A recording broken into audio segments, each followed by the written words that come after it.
Hi, welcome to another edition of Commercials I Hate.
All right. Does the mic work? Yeah, it does. That's great. That's great. We love to see that. Does them closed captions there on the side? They working? They're working. They're working too. Fantastic. Okay. I'll be here in just a second.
I'm gonna be live here.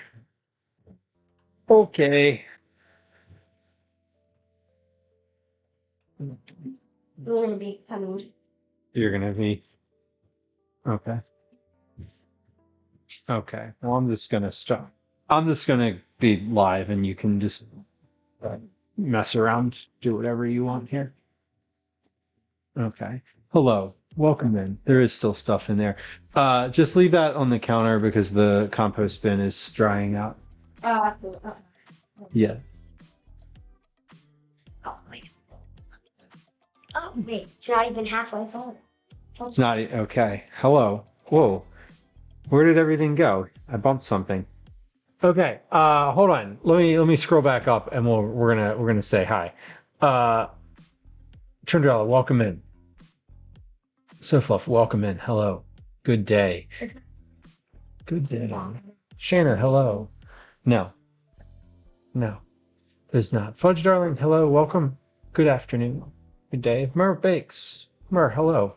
Welcome in. Welcome in. So Fluff, it is another cold one.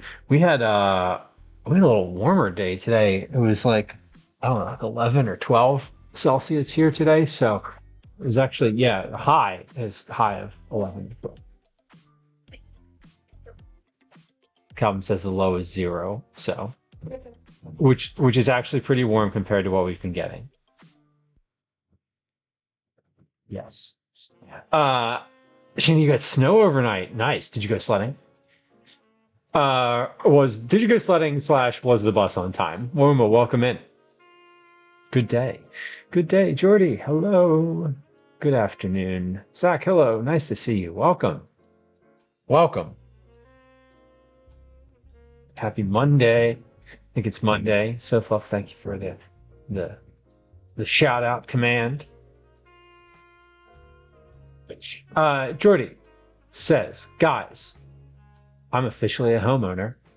Thank you for all the de-stressing you've provided me these past few months. And of course, the cookies, Jordy. Congratulations. That's huge. That is amazing. What a nice update. What a good way to start the week. Could I even say I got into the best?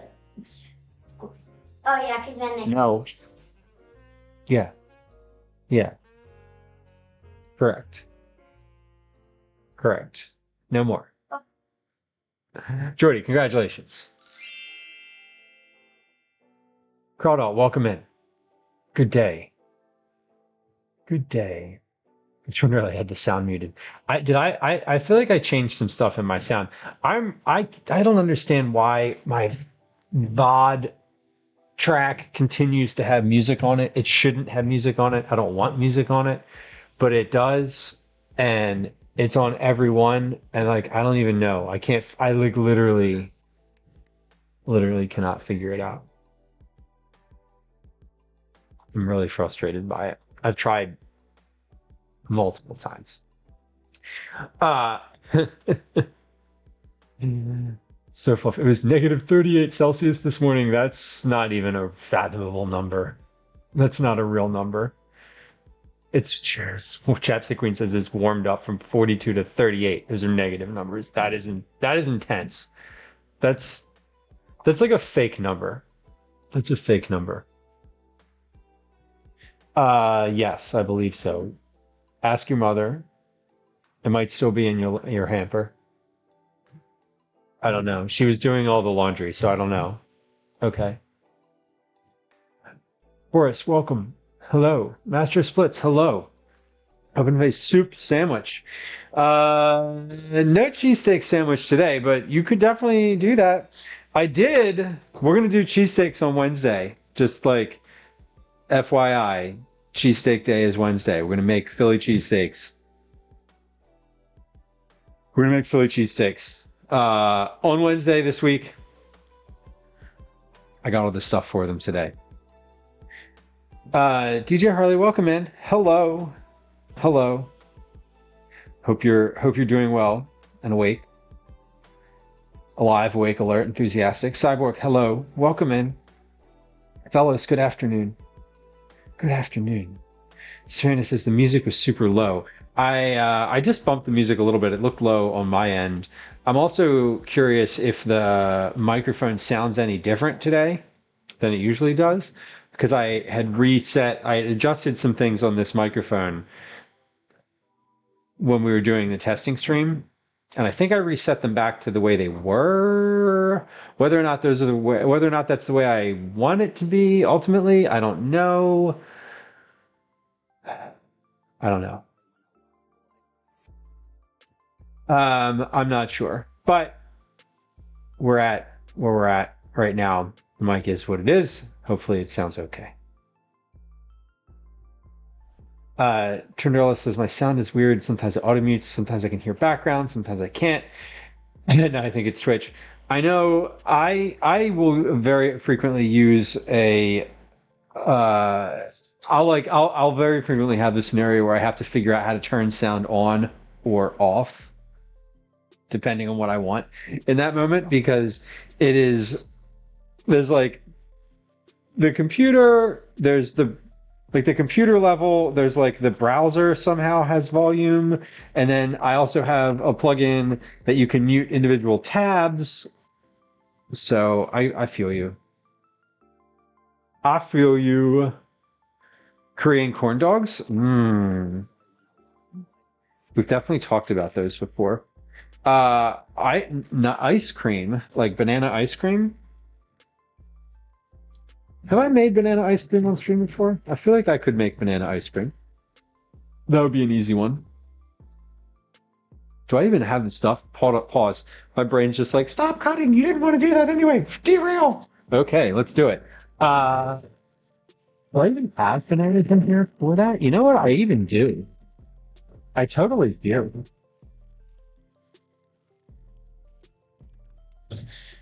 I totally do.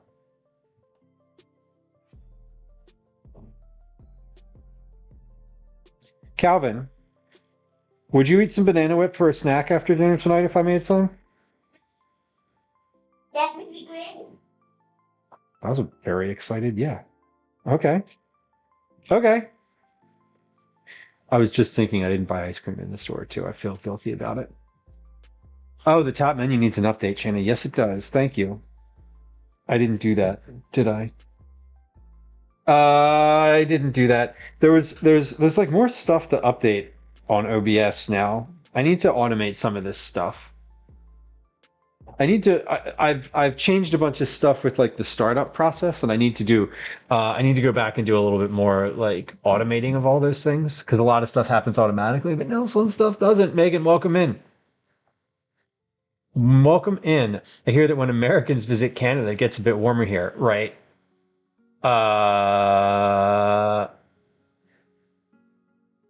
Why is that? Did I miss it? Or, I'm sorry, Jordy. I feel like I didn't miss a joke. but I don't get the joke. But I'm looking forward to going to Canada soon. I am personally looking forward to going to Canada very soon. Shayna, while I'm also doing the thing where I procrastinate a little bit, let me do the thing where I update the name. Let me do the thing where I update the name. Where is it? Where is it? It's in here somewhere. Source frame. Base graphic overlays. Okay. Emote wall. No, number menu. There it is. Ha! Found it. Okay.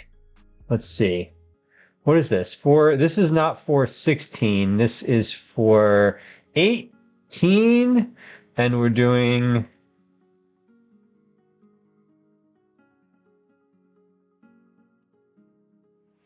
We're doing that. Okay. Now, how do I get back out of the studio mode? There it goes. Okay, look at that. Look at that. We did it. I'm a professional. Samkin, hello. Seems fine to me. I'm lurking and making my curse list. Ooh, anything fun this week? What's your plan like? Johnny, welcome in. Good afternoon or good day. I'm here to help. Liz, good afternoon. Hello. Hello. We did update the menu. Yes, thank you. Master splits. If you hate football, why would you even attend a Super Bowl party? For food, commercials, halftime show, girls. We could make girls something, because maybe you go for boys too. Your spouse made you. Ooh, yes. Canada is ready. Disregard my dumb show. Oh, were you talking about like cheerleaders, or were you talking about cheerleaders, or were you talking about like I went to a party because I had a crush, which is a great reason to go to a party. Is football an option? Not in this poll, because I think the intention was if you're not, so we assume that you're not going for football. What is your reasoning for going? Oh, I thought of it as cheerleaders, male or female. Male or female works too. That's great. Yes. The answer is always food. I kind of agree. I kind of agree. Someone Made You, I think, is probably my number 2, which would fall in the category of like shame. Like I got shamed into doing it, or I got guilted into doing it, I think. That's my thought. I got guilted into doing it. You'll notice that I'm cutting these Cookie Club entries again today because I did not do any of the work to get a Cookie Club entry wheel in use on stream. I would have needed to do the overlay, and I just didn't do that. So we're back at the trough. Samikin's grocery list says lots of rice, potatoes, and beans. Cocktail dogs are on sale because of football, right? Definitely take a sale. Barbecue mini hot dogs. Yeah, anything that's on sale now, like for the Super Bowl, stock it. Stock up. Stock up. I love party food. Me too. Me too. Food is the number one reason for me to go to any party. Megan says, I like to go to a Super Bowl party to hang out with my friends. Oh, that's valid too. Actually, that's probably a reason enough. That's definitely reason enough. All right, that's a floor towel now. What about the strong boys that throw their girls around? What about the strong boys that throw their girls around? I believe we also call them cheerleaders. Against my will, I want to stay home. What says valid. Master Splits, nobody watches the halftime show.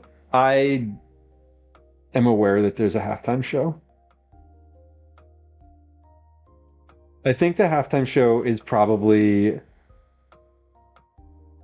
the thing that you want to like come into the living room for and watch. But to me, it's not a big enough reason to watch the game itself, if that makes sense. If I'm there, I'm going to come in and watch the halftime show. The rest of it is whatever.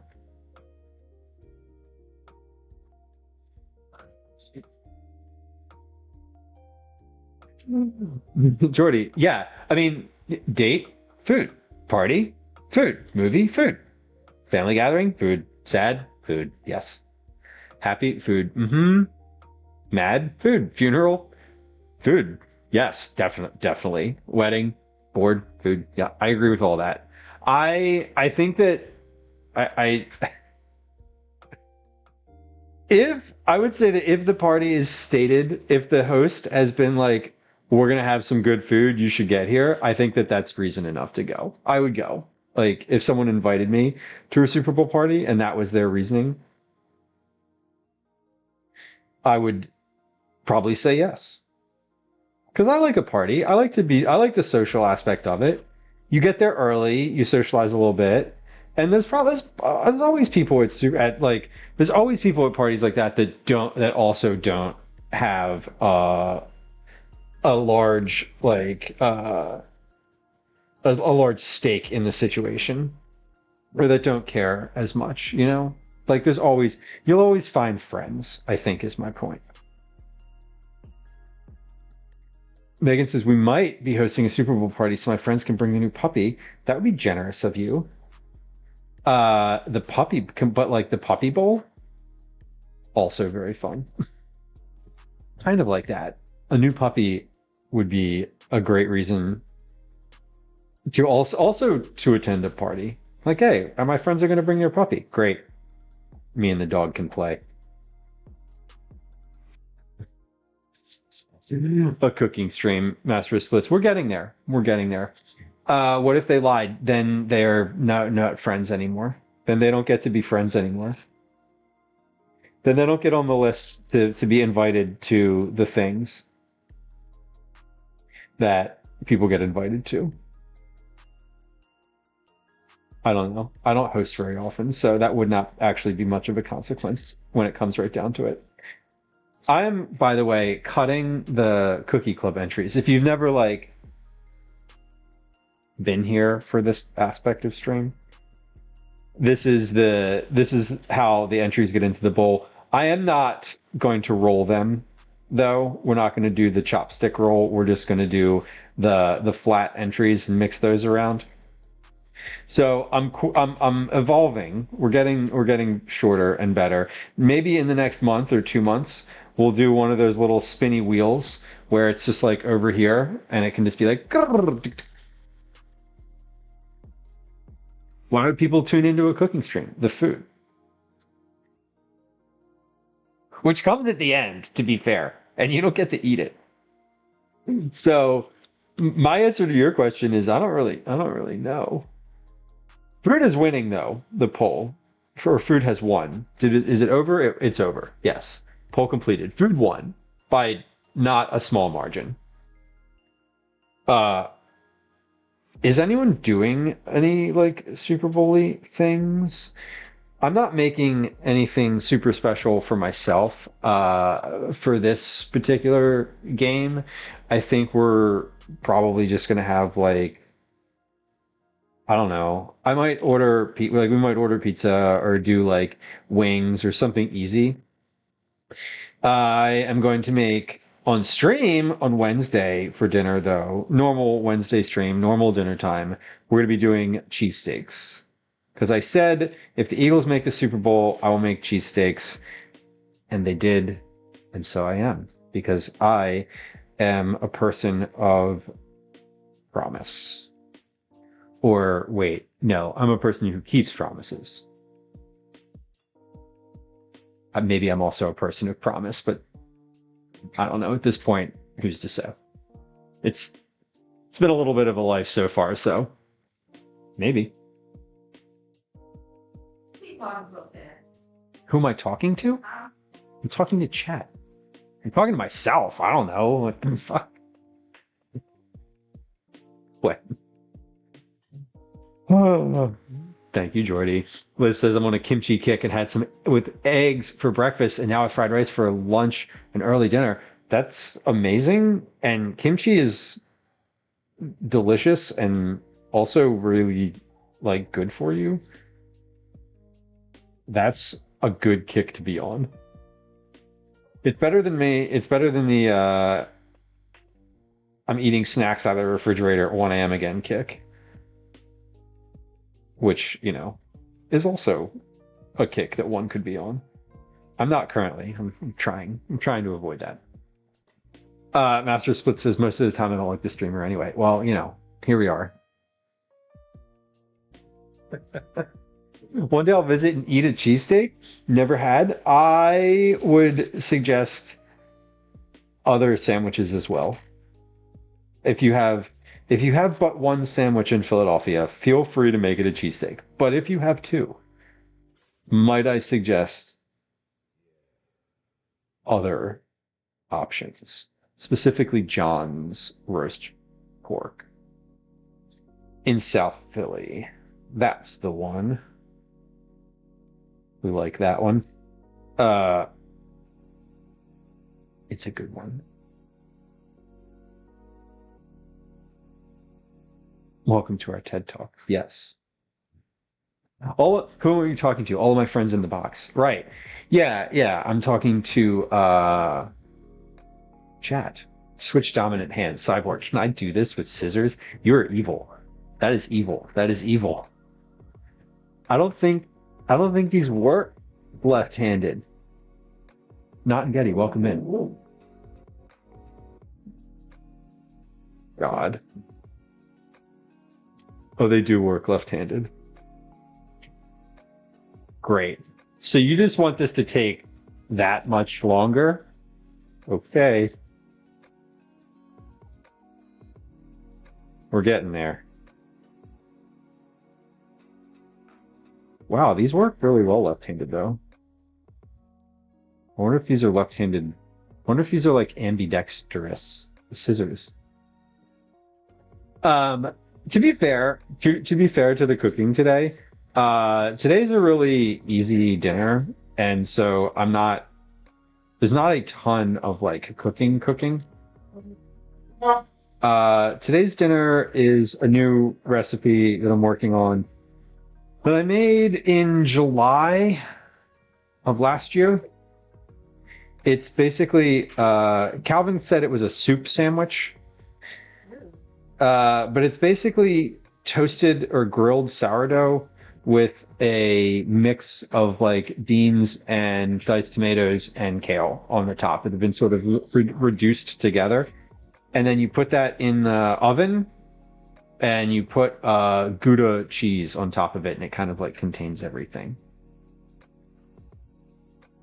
Dog bit me. Daisy bit you? That was so hard for you. Yeah. Well, you were giving her treats and then you didn't have any and you still had your hand out in the air, huh? Oof. All right. We're getting there. This is slow. This is slow. Fudge darling, you burnt the bacon? Oh no, that is I feel you. That's genuinely upsetting because it's like you can't really revive it, right? Although, what are you using it for? Could you maybe use like good bits of it for like bacon bits? Just maybe not like the burning parts. Broccoli says I made a vaguely Asian dish with tonkatsu broth, rice, vermicelli, and a bunch of dried shrooms. Mmm. Did you rehydrate them, or did you rehydrate them first, or did you rehydrate them in the soup itself? Like, was rehydration part of that process? It's all black. Oh, I'm so sorry. That is frustrating. That is frustrating. I hope that you're able to recalibrate. Liz, how's Mouse doing? Mouse is doing great. Mouse is still upstairs.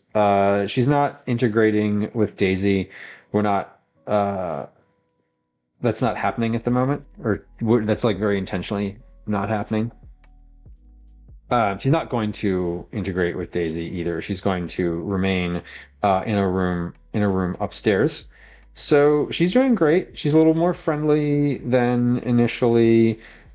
She's not really like a lap cat. Mix, welcome in. Hello. Yeah, she's not really a lap cat. She's not super into like being petted. Pat. What's the verb? She's not super into pets generally. And she's also not very vocal. She has like a little tiny little voice, which is super cute. And she only yells like very occasionally, usually sometime around 2 or 3 in the morning, which isn't always great, but that's fine. She's doing very well. She's adjusting, and she's basically just sitting there hanging out for most of the day, every day. She's found her couple little spots, which is really nice. My one cat prefers firm pats over pets. I think, yeah, she's kind of coming around to the like to all of that. Like, what does it mean to have like to get pets or to like get patted or whatever? It's a very she's slow, feeling very slow towards it, which is fine.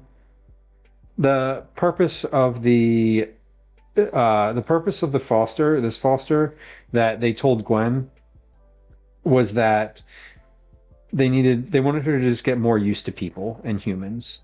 So that's what we're doing. I mean, I'm not trying to like force her or do anything, whatever. I'm not trying to like hold her. She doesn't want to be held. So just being around.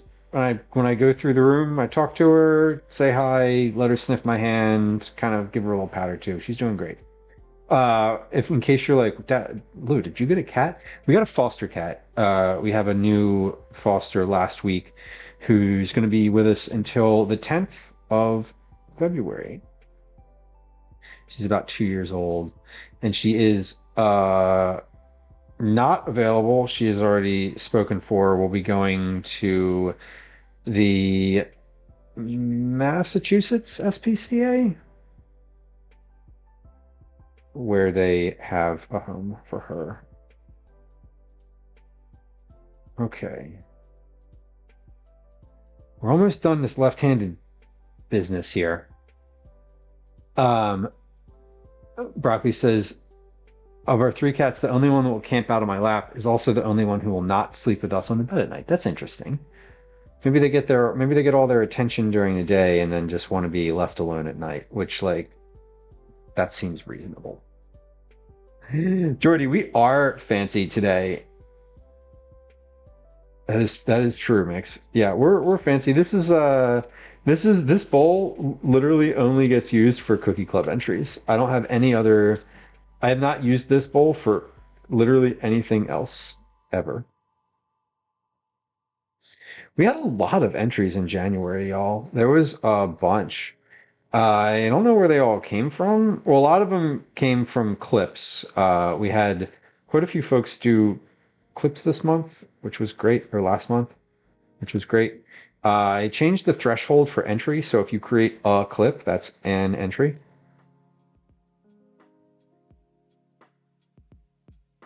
Because clips are super valuable, and I'm going to start using them more often. It's the prize bowl. It is. Adorable says both petted and pet are current valid past tense ways to say pet, with the petted version being newer and seen as less formal. Yeah, I think petted. Wow, I seemed really short there. There we go.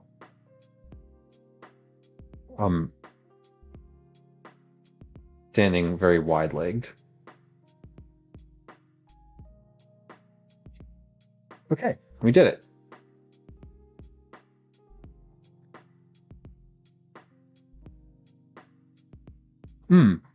Brogley says cats have their own boundaries. Respect them. Shrug. Yeah. Yeah, I mean you can't make them do the thing. You can't make them do things. They're very difficult to like force to do anything. So it's like, why try? You know, there's no real reason to do that.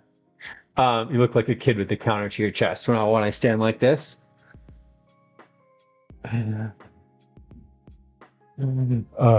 This is what Calvin's like when he cooks. Oh man, I can't stand like that for a long time. That would be that would not be a tenable situation. Jordy, love a cat dead. Says a lot about a man. I've had cats for in the house in some capacity or another for most of my life. The last ones that we had were good, and they were long term, and I feel like I needed some distance from that before we have another cat in the house. I think we're ready for that though. But Gwen's doing some fostering now. We're both doing fostering, but it's her project. She's leading the charge. So we'll see how that goes. Looks like me trying to wash my hair in the sink. I know. Oh man, I hate washing my hair. The only redeeming quality of one of the faucets we have in our bathroom is like that it's like this high off the sink and you can wash your face under it by just like putting your head underneath it. It's kind of annoying. Crusader Orthodox, how much does a chimney cost? In this economy? I have no idea. I'm hoping that is a good joke. Nothing, it's on the house. Hey, that is a dad joke. That's a dad joke. I like that one.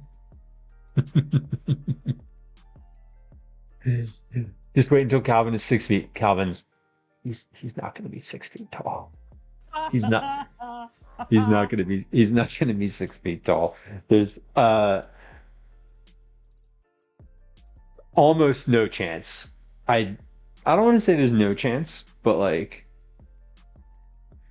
I'm not tall. I'm like I'm somewhere between 5'4" and 5'6". I don't remember which one my license says.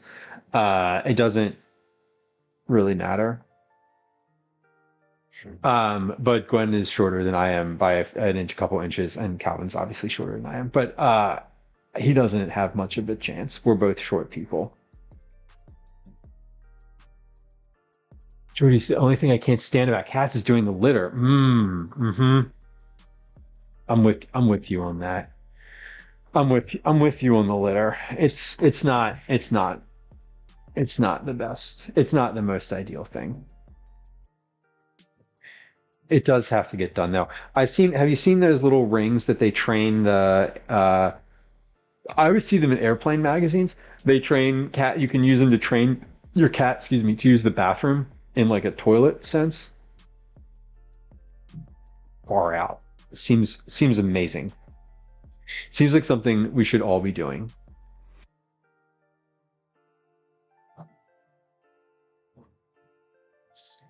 Broccoli, I'm glad you got your dog from the SPCA. That's amazing. It's funny, the training before they get adopted. Like, what did they get up to? What were they like? What kind of experiences did they have? Like this cat, I think fostering dogs is probably a little different because cats are sort of like their own thing, right? And then, dogs, it's like, well, did they have training? Are they in the process of training? Like, what does that look like? So I don't know. I feel like I like the idea of fostering cats a lot more. I like dogs. I'm definitely a big dog fan, but I don't know if I'd want to foster them because of the huge differences in their personalities. With sprayer in the kitchen sink, yeah, same. That's the best. It really is. Jordy, his grandparents. Grandparents on one side are both shorter than me. grandparents on the other side are both taller than Gwen. So it's kind of going to come out in the wash. Although I think Gwen is the shortest of her siblings. Jersey gets along great with the cats, but she's a bulldozer of a dog. I love those kinds of dogs. There's a dog that lives in the area that I see regularly. His name is Cannonball, and it's like that's what the dog looks like going down the sidewalk. If I got a kitten again, I would try the rings. Yes, you need the rings. The rings, I want those. I feel like those are my next thing. My friend in South Korea says everyone that they know is toilet trained cats. No litter boxes, cyborg. Yeah, that's what I'm saying. Like, there's absolutely like a precedent for this. You can do it. I don't see why you wouldn't. It seems super smart.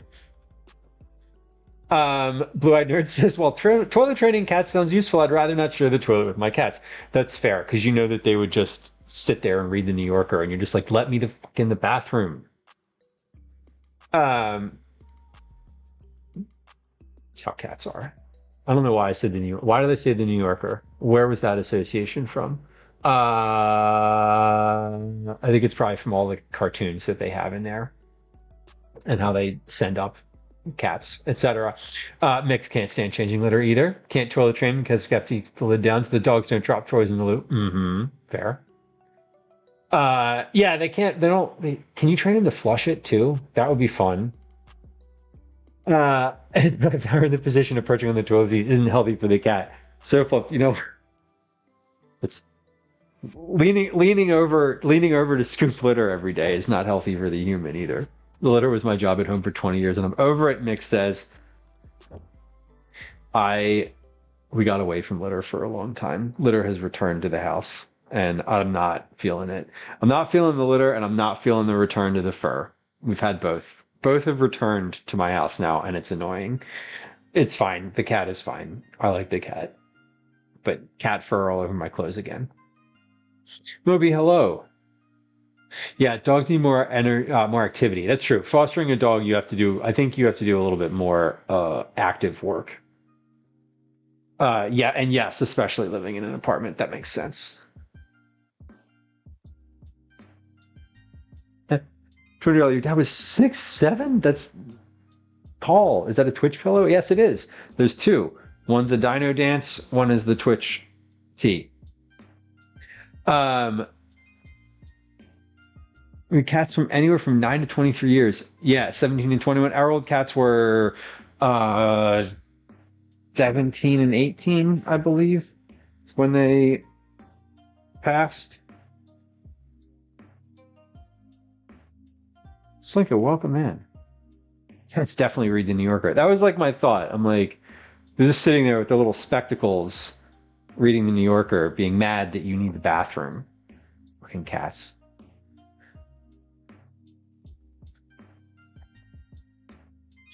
Oh, blue-eyed nerd, you're right. You're right. Good point. Teach them to flush the toilet, and you run the risk of them flushing for fun, or putting things down the toilet, because that would just be like the next step, knocking stuff off the bathroom counter. Josie looks a lot more like a cattle dog. Oh, I think she could be as old as 12. Nice girl. That's nice to adopt a little bit of an older dog. Same thing with cats, I think. Rats are also amazing pets, minus the cable chewing and their short lifespan. Moby, we were just talking about rats the other day, and about how you need to have like 2 or 3 of them, and how they sort of cycle. Like, yeah, you always have like an older rat and a newer rat, and you never really like get out of the cycle. Once you get in, because they have to have company. You can't just like have one old rat for like a year or 2 until they're gone, like you can with like dogs or cats, right? When everybody is asleep, does the dino pillow dance around? Maybe. Why did it jump down like that? It should have done that. Maybe. That would be cool if the dino pillow did. I got it at TwitchCon last year. I'm happy with it. My cats dropped toys in their water fountain. Yeah, and then they would flush them down the toilet. That's exactly right. Robbie, welcome in. Hello. Hello. Like says I got guinea pigs because 3 to 5 years is exactly what I needed for the move time. They went to 7, 9, and 6. God, a 9-year-old geriatric guinea pig just like boinking blindly at the world. That's definitely a sight to see.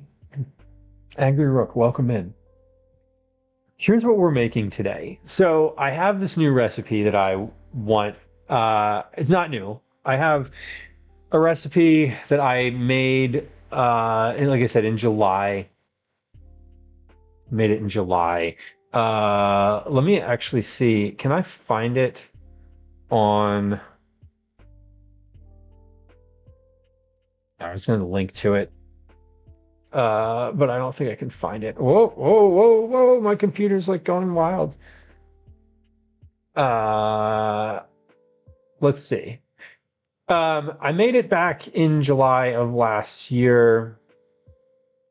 And I shouldn't have to scroll too far back to find this because I haven't really been posting a lot in the past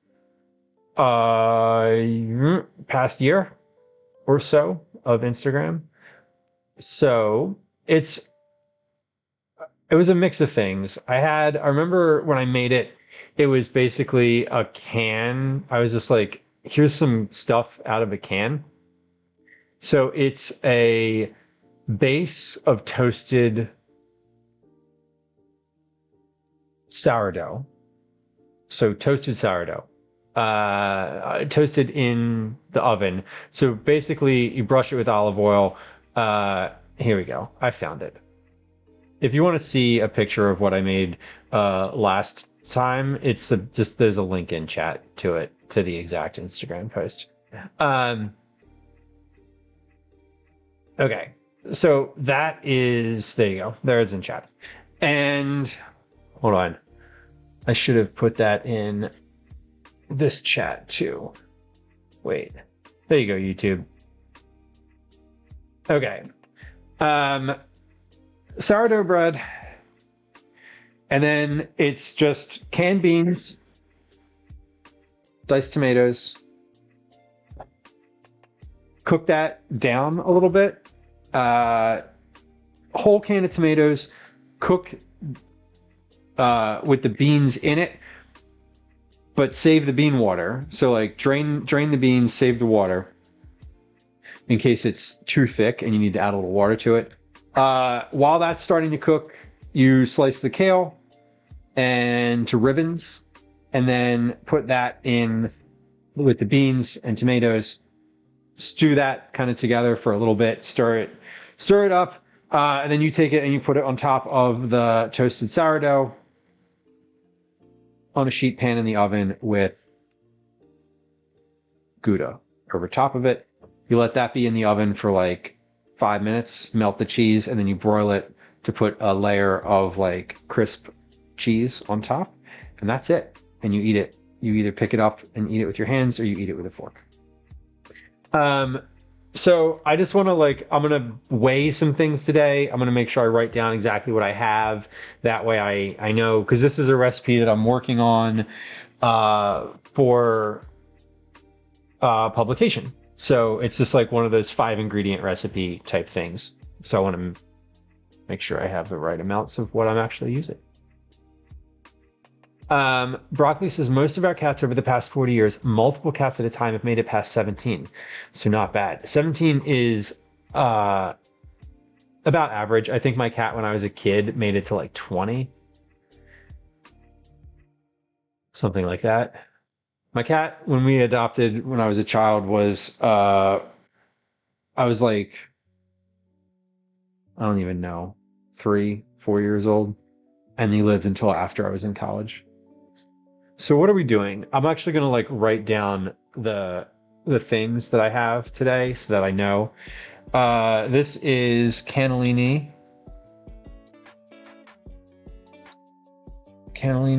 And this is the 15.5 ounce can, low sodium.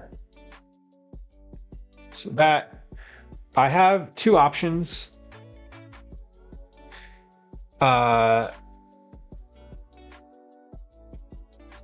Obi says we only had one rat. From the size and color, it seemed more like a wild and street or basement rat who survived maybe lab experiments. Got well fed and a good 40 to 50 centimeters long. Wow. Wow. That's a big rat. Wasabi. 18 and a half cyborg. That's that cat's just like hopefully living a life of leisure without any care by that point. I have petite diced Toms.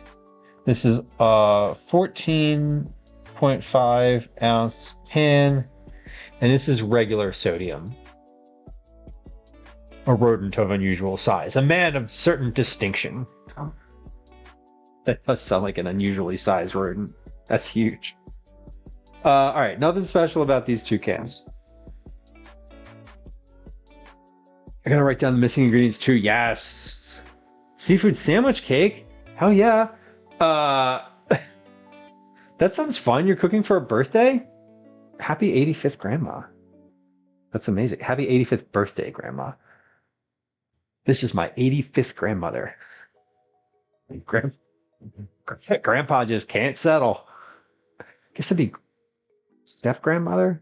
Anyway, that's a lot of grandmothers. Yours is 85 years old, though. That's what we're talking about. So happy birthday to your grandmother. And good luck with the spread. Okay. I also have... I'm going to measure this kale, but this is basically like one bunch of kale. Cyborg says of Wasabi, he's literally the most spoiled cat. He has his own holistic vet that comes every 6 weeks and gives him acupuncture and laser treatments. What are the laser treatments for a cat? Do they do like laser on the skin, or they just take the laser pointer and they're like up the wall? I'm imagining both. Probably the former. I'm hoping it's both. This is just one bunch of kale. This is regular kale. This is not Tuscan kale. Tuscan's like the long leaf. This is just like big leaf kale. You could also use mustard greens or collard greens for this. I think both of those things would work very well. First thing, though, so I got everything out. It's like a red light laser aimed at his sore joints. Aww. It's like the opposite. In the spring, could you use dandelion greens? You could. You definitely could mix. I would stew them for less time. I would add the dandelion greens like at the end, just like you add spinach to a pasta or something like that, because the dandelion greens are so much thinner than other greens, than collards or kale. But yeah, you definitely could. Literally any greens would work in here. You could use spinach. You could use arugula. You probably couldn't use any greens that are good for wilting. So you wouldn't want to put like lettuce in here. But other than that, any hardy greens you could definitely use in this. Yeah.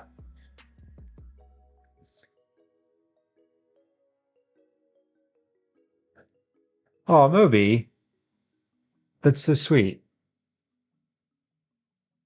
15. God, cats are wild. They're just like cats are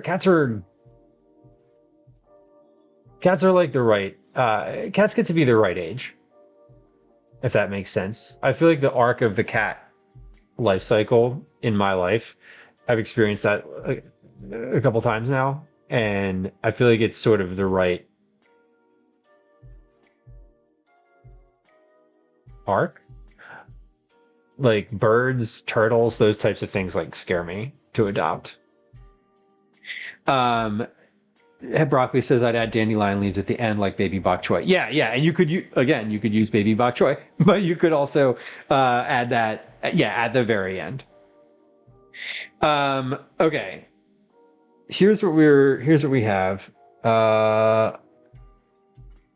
Just cannellini diced. This is a loaf of sourdough. I guess I'll weigh this in just a minute here. I'm gonna take the weight of this sourdough just to have the weight of it, and then we're gonna do a quick break. Because next thing that I'm gonna do is start prepping these ingredients, and I want to have no ad concerns. Okay, so this is 1 pound 5 ounces.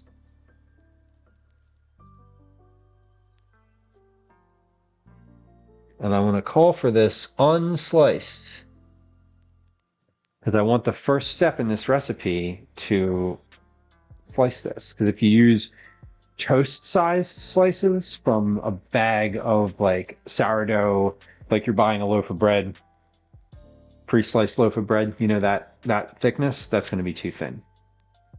Going to be too thin. I think this is my 19-year-old dog is too old. That is a cat life cycle, though. That is your... Again, Chloe is living her best life. Hopefully. Hopefully she is comfortable every day.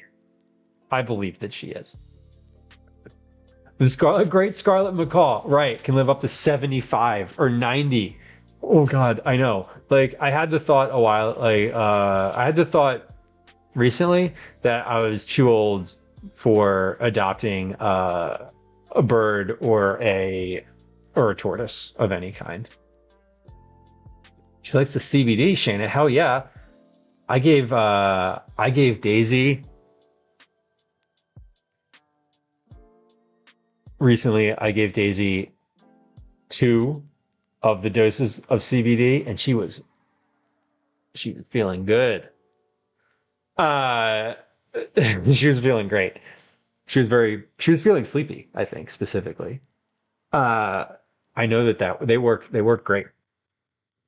All right, we're going to go to an ad on Twitch. If you're watching on Twitch and you don't want to hear the ad, you can hop over to YouTube. There's no ads there at the moment. We're going to take a quick break. We're going to play a game of words on stream. I am going to process the compost bucket that I've got in my sink so that I can put compost in it again, because I'm going to need it in just a minute here. And then we'll be back after that to actually get started making dinner here.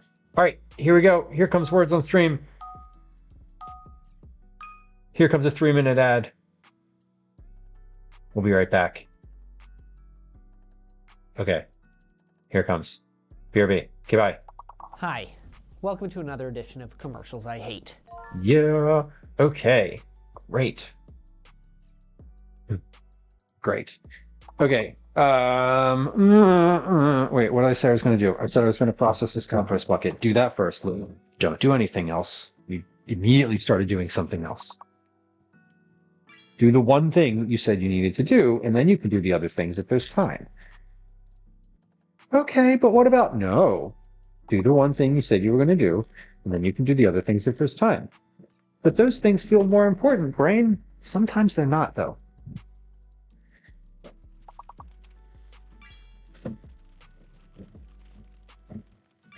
Okay.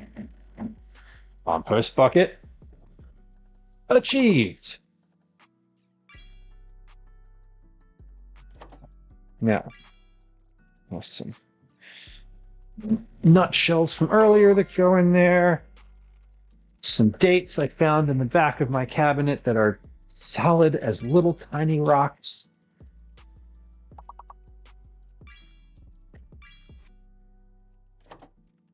Where did go?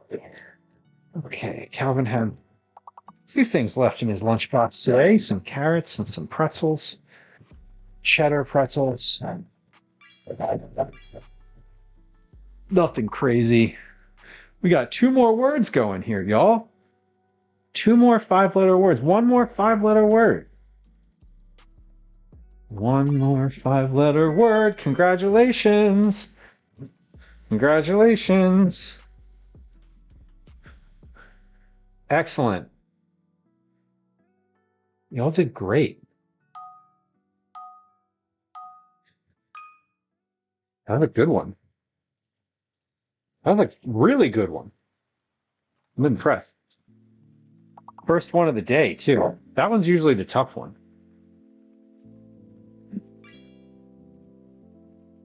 All right. A couple more moments here, and then we'll be back. I'm gonna finish and processing these dishes here.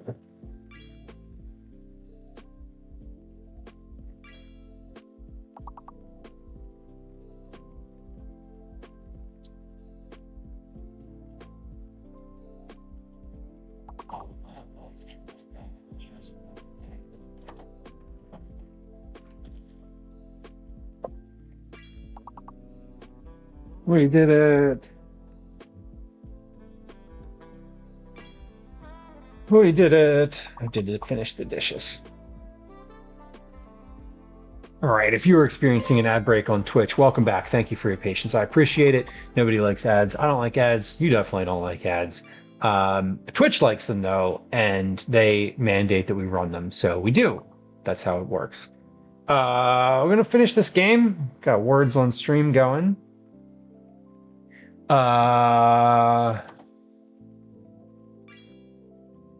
Couple more guesses. Everybody's got a few more guesses here.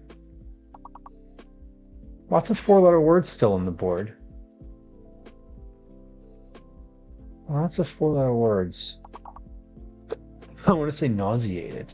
No.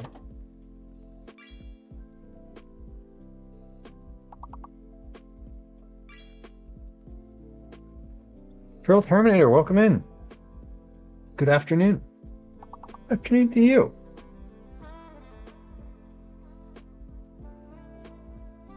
Welcome, welcome. Nice work, y'all. Listen to that sax music just ripping. Absolutely ripping. Love to hear it. Sounds like Kenny G in the background just going to town. All right. We are... Oh, hold on. I didn't mean to do that. I did something. There it goes. Okay, we're back. Automod didn't like that one word. Scrolls back up. Let's see what word. I don't know if I can see it anymore. Oh, I don't think I can see it.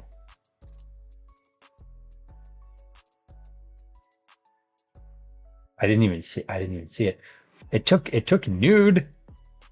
It was anus. Oh, okay. Thanks. Yeah, that's weird that it didn't. That's a literal word. Mix, enjoy your dinner. All right, we're back. We're gonna do. Here's what we're gonna do. So just like rest of the day, rest of the stream. I'm gonna make these sandwiches like kind of start to finish, and then we will do a Cookie Club drawing. I'm also going to continue writing down like the little details here so that I have a reference. And let's get started on that. Right? Also, I'm going to want to measure a couple things here. So that'll take up a second. So basically, I'm working on like a little recipe here that I pitched that I kind of made once, and I'm not really sure what exactly was all in that. I think I know what was in it, but I'm not entirely sure. All right, so here's what we're gonna do. I'm gonna use a sheet pan. I'm gonna use parchment paper on the sheet pan instead of my silicone pastry mat because most folks who would be reading a recipe are not going to have a silicone pastry mat. They're going to have parchment paper, if anything. So we're going to go with that. Jamie, welcome in. Hello, hello. So, first step, preheat the oven. To, let's see. What do I want the oven at? What am I doing in the oven? I'm baking bread with olive oil on it, and I'm then gonna bake the toasts. I keep calling them soup sandwiches, but it's like an open face soup sandwich. And it's not really soup. It's just like Calvin at one point we had this when we had this before, Calvin was like, this tastes like soup. It has like soup. I think he said it has soup vibes. So 1 second, I gotta yell upstairs.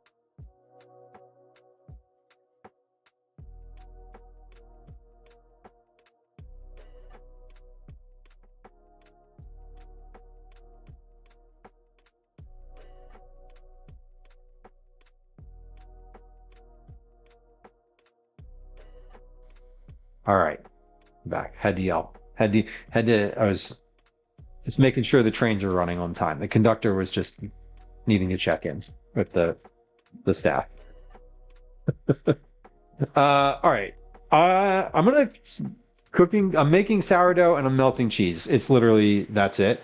So I think probably 400 degrees is right. So, oven at 400. And again, this is supposed to be like a 5 main ingredient weeknight meal. I don't actually know if I forgot to ask. I forgot to ask what counts as an ingredient. Like if you have fresh herbs, if you call for fresh herbs, is that like that should be an ingredient, right? But if you are making a dish at home and it calls for like any dried green herb, I think most people would be able to accommodate that, right? Basil, oregano, parsley, like literally any of those things would do. I feel like in most home kitchens that would not be an unreasonable ask. This particular publication doesn't allows you salt, pepper, and olive oil as like your 3 non-ingredient ingredients.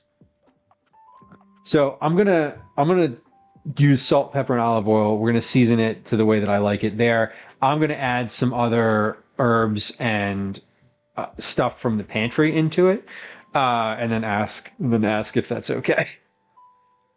That's gonna be my move. Okay. Step 1, oven at 400. So, oven at 400.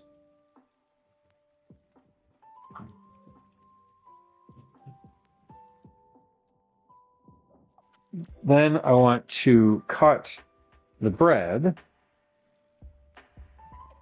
I'm going to prep all my ingredients here.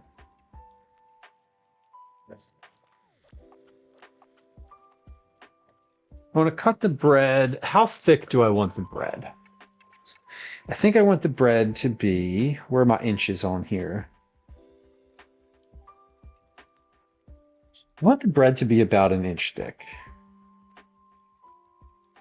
Yeah, about 1 inch thick. So we're just gonna literally going to cut this into 1 inch pieces.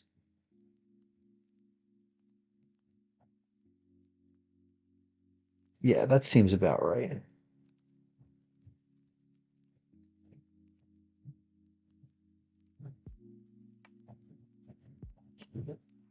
One, two, 3.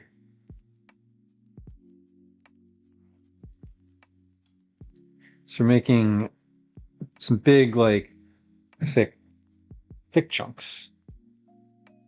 Thick chunks, inch thick, 1 inch thick sourdough chunks. I think a serving of this is like 2 pieces, maybe.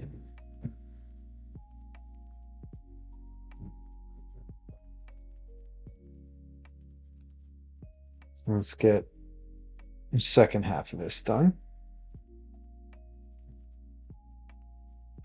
So I want to make leftovers because I want to know how. I want to see how these store. You know what I'm actually going to do? I'm going to make two. No, I'm going to do all one in. I was going to say I'm going to cut the second half into a different size. I don't think I want to do that. So far, enjoy your trek in the tundra, your tundra trek out to the bus stop.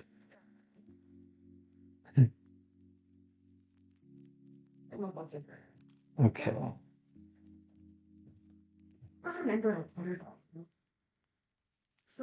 Almost there. You know what I should do? Hold on. I want to, okay, bye. Have fun. I want to measure how wide this actual, like, entire loaf of bread is. Or how, yeah, I want to measure the width of the entire loaf of bread. Because sourdough is a very different size based on what you're. It can be a sourdough loaf or a sourdough bowl, like a big round. I just want to note how long this one is. So this is about 10. This is about 10 and a half inches.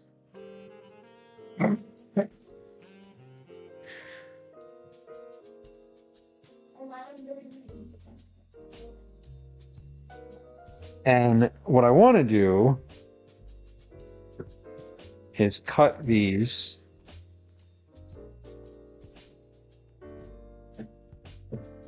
Yeah, cut these. I have these cut up in about an inch. I don't know what the temperature is, Cal. I'm not. Hey Google, what's the temperature outside? The current temperature in Philadelphia is 9 degrees. It's 9 degrees. Good? Okay. It's 9 degrees outside. The thicker the slice, the more garlic butter flavors it can contain. This is true, Moby. And I'm thinking, so like, here's what I would love for this, right? I'm going to ask if cabinet pantry spices, herbs and spices are included in this. Like, can I include garlic powder as an ingredient without it being like a listed ingredient? Basically, I'm trying to do like a 5 ingredient meal, or but like I don't know how much spices are part of it. So what I'd love to do is put garlic powder on the bread as it's being toasted. That would be ideal. I don't know if that will count as an ingredient, but if it doesn't, I will definitely do that. I'm going to make this again. I'll probably make this again next week. Just like, yeah, I'll probably write this up and then work through it again next week after asking those exact questions.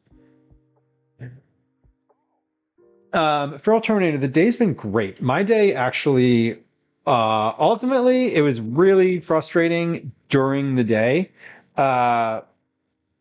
because I was really, really, really struggling to try to work out today, and I could not. I couldn't. It took me like 3 hours to get through an hour-long workout mentally.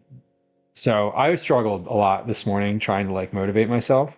And then this afternoon I went shopping. I went to Reading Terminal for a few minutes. I went to the grocery store for a few minutes. That was nice. Kind of started my Monday slowly, which is good. Dan, hello. Dan, you're welcome. I'm happy to. I actually live streamed it on YouTube as well. So it was live there, and I left it uploaded. But yeah, the buffet live stream is on YouTube currently. Links are in chat for that. And if you are a YouTuber or not YouTuber, if you watch YouTube content, I would appreciate a subscription. I'm trying to bump the subscription numbers there and get that channel monetized very transparently. I see seasonings are an important ingredient that fuses toppings. Moby, I think my thought is that I'm also the publication that I'm working for considers salt, pepper, and olive oil like you're allowed those things. Okay, so here's what we're gonna do. I'm weighing olive oil. I'm weighing out a 1/4 cup of olive oil. I'm gonna brush that on the bread, and then I'm gonna weigh it again, and then we'll know how much I actually used. So that's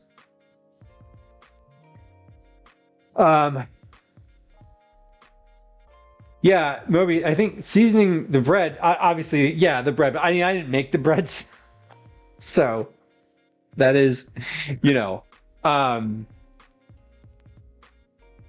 let's see, olive oil started at 1.65 ounces to what? Who knows? I would consider, see, my thought maybe was I'm considering garlic powder, oregano, I'm considering those individual ingredients. So I'm not calling for those because I want this to be 5 ingredients. Olive oil does not count. I don't know if they're going to balk if I use like a half a cup of olive oil instead of just like a little bit, but we'll see. What I'm doing now is spreading the olive oil evenly on the sourdough to toast it. I'm going to put this in the oven at 400 degrees for, I don't know how long. I'm not really sure. We're gonna time it. Shockingly enough, I'm gonna use more olive oil than I put in the thing initially. So I say shockingly as if anybody who's watched this stream, anybody who's ever watched me put oil on bread specifically knows that is not a shock. But I do want to let this soak in for a little bit. So we're gonna, let's see, 1.6. And then let's do exactly what we just did again. I'm gonna flip these over.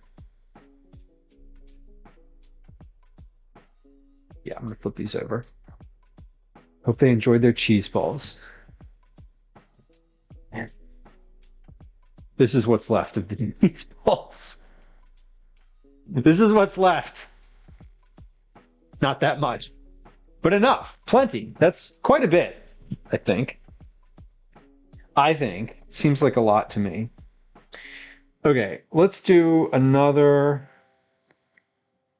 1/4 cup. Yeah, that's going to be 1.75. Okay. So, just doing another 1/4 cup here. This is basically the biggest difference between my just regular cooking and recipe development, or doing like any type of new recipe, is keeping track of how much things I use. Because I don't do a lot of that in general. I just kind of like, I go for it. So I live my life 1/4 mile at a time. I grip it and I rip it.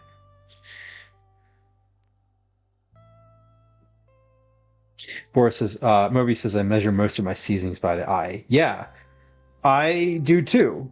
But if you're writing it for someone else, you can't, and that's annoying.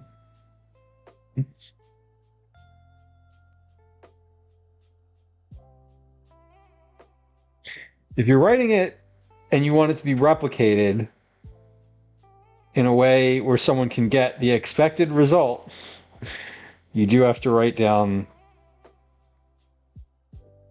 what you're using.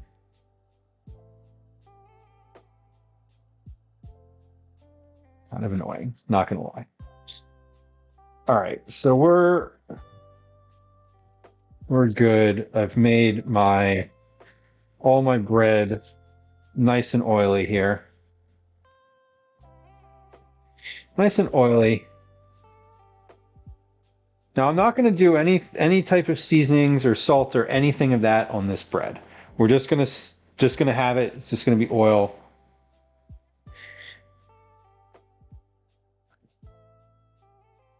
I used all of that. I don't need to measure. The thing's empty. I used all the oil that was in there.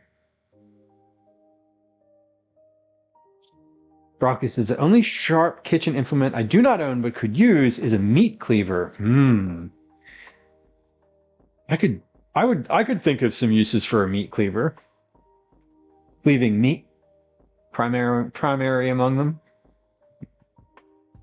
I don't own a meat cleaver either. It feels like a weird thing to own. Not weird. It feels like you're.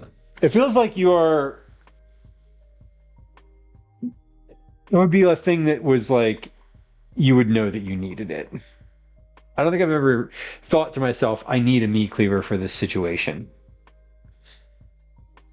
The 5 ingredients are electricity bill, internet bill, cost of the food, delivery cost, and water. Yeah, I mean, human effort. Could go back generational. Moby says, I've done a lot of drunk cooking the next day. I can't remember how much and what I used. Never been able to replicate the sauce I made for shrimp. Isn't that sad, though? See, part of the reason I think streaming is interesting is because I can, if I really want to, I can just go back and see exactly what I did. At least for 60 days I can. Which is kind of nice. So all in, I used 2.7... 3.35. 3.35 ounces of olive oil. Okay. Now, I want to bake that bread. I'm going to give that...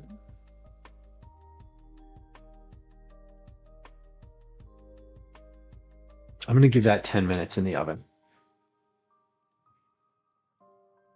Give it 10 minutes. Let's take a reference. Let's take a reference shot. We love a reference shot. I'm just going to bake that in the oven for 10 minutes. While that's going on, we're going to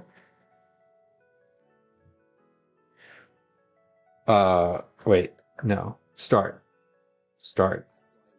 Okay.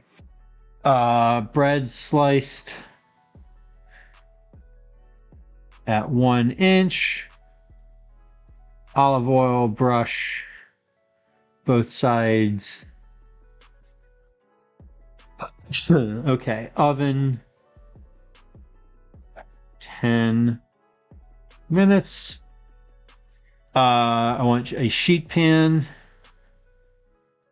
with parchment. Sheet pan with parchment paper.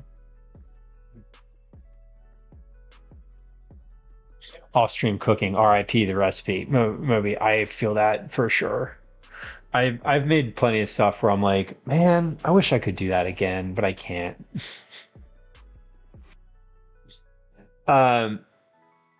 When you do a lot of Asian cooking, a meat cleaver is more efficient than a chef's or a santoku knife. I know I've seen a lot of people on YouTube using a cleaver really effectively for a bunch of different vegetable prep and not just like meat. So I know that it's certainly something that would be useful if I figured out how to use it the right way. I think I've just never like used one in that way. And two of my friends are disappointed because they had the shrimp with the drunken sauce, but haven't been able to recreate, and they never will. And you probably never will. There's probably one weird thing that you put in there that you just didn't realize. They can see me. Hello. What are you making? I am making basically an open-faced beans on toast is kind of what I'm making. I'm calling it a soup sandwich because my son said that it tasted like you put soup on top of a sandwich. So I'm going with that as a name, as the official nomenclature. Okay, I've got this kale. You know what I should do?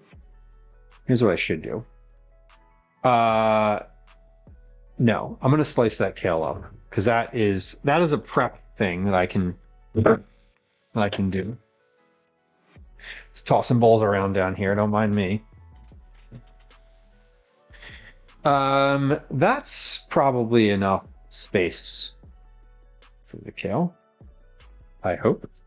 But we'll see. So kale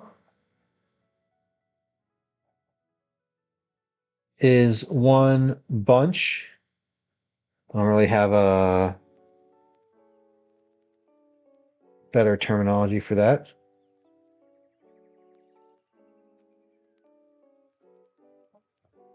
And how much does this bunch of kale weigh?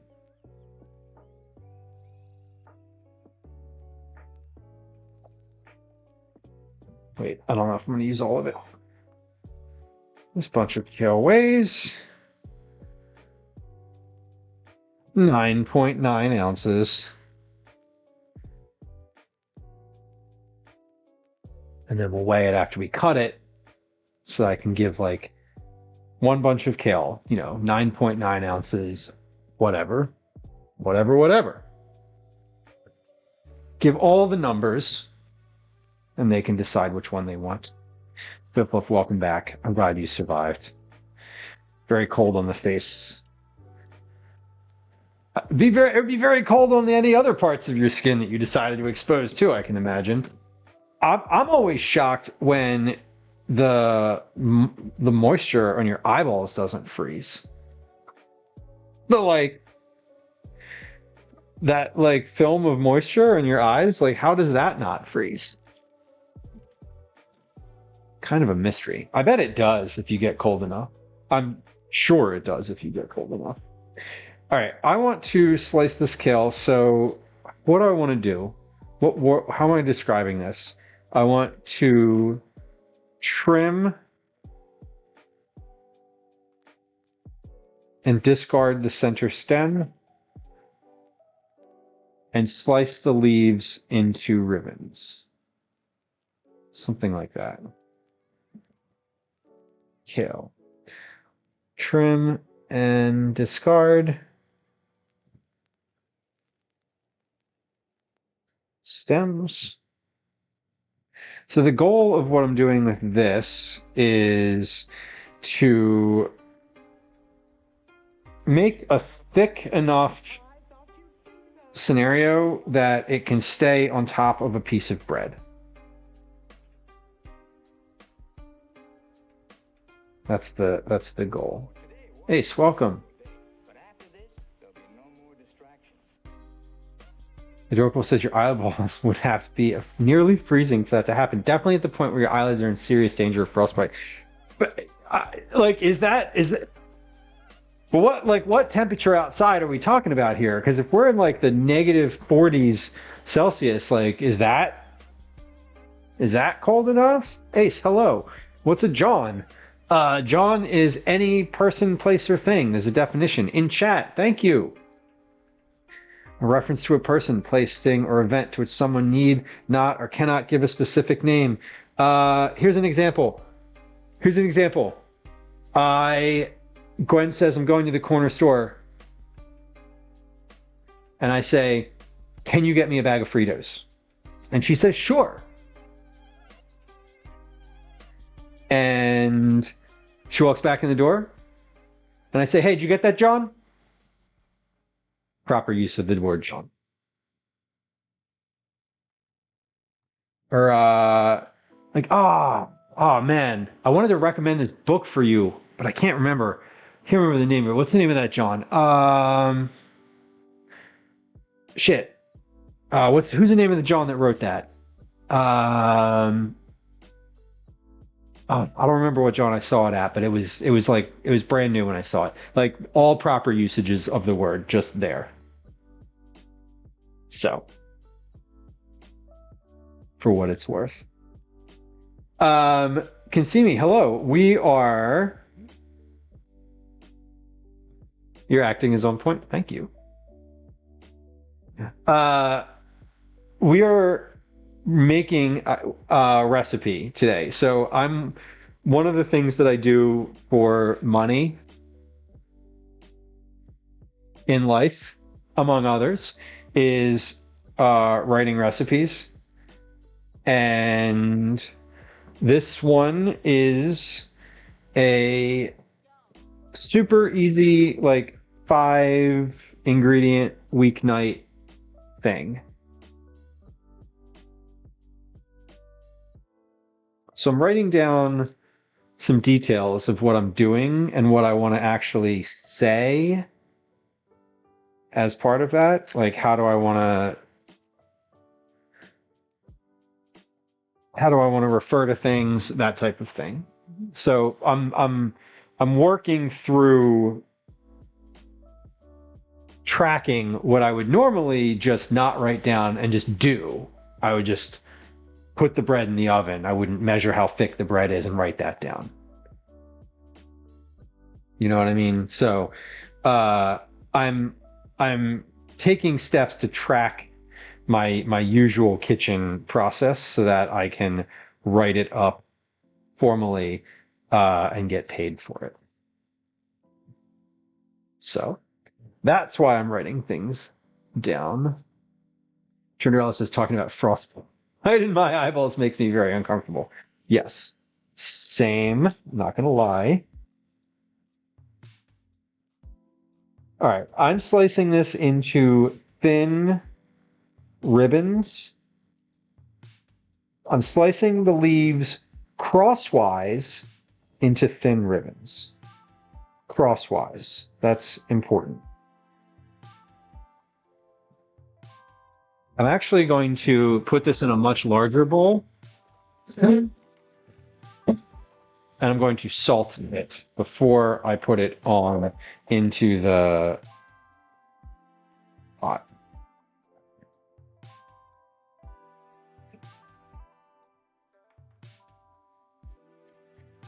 Okay. Lay flat. Slice. Crosswise, thin strips. Okay, good. Welcome in. Happy Monday to you as well.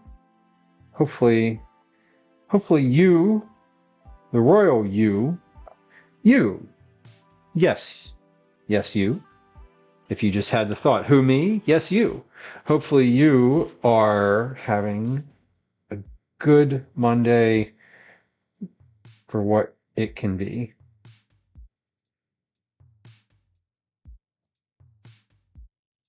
Adorable says, my understanding of John is that it's a pronoun for all nouns. Essentially, yeah. I mean, it's you can use it in place of any noun. And there's also somewhat of a presumption in many conversations that the person would understand what you're talking about based on like previous conversation or previous bits of the same conversation that you're already having, or that context. They could figure it out with other context clues, right? Only flans. Yes. Well, that too. That sure doesn't make as much money as recipes, I'll tell you that. But, I'm not really the best e-girl. I'm not gonna lie.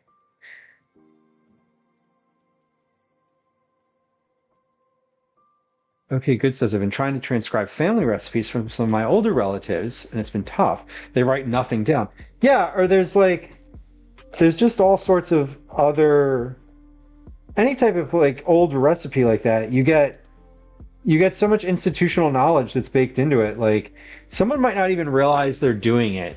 Like if you want to get a recipe from somebody and and it's like a family heirloom recipe, you got to watch them make it, and like not necessarily help, but you got to watch. You got to like participate. You got to be very visually like present and see what's happening. All right, so this ends up being 3.2 ounces trimmed. My timer just went off for the bread in the oven. I turned the timer on again, so the bread has been in the oven for 12 minutes now. Let's get this. Let me take a look at this. Is this what I want? How are we doing? We're doing good. Not quite there yet. I am going to flip these though. So we'll flip these at 12 minutes. And then these are probably going to be finished here. I might need to do another. Let's do another 12.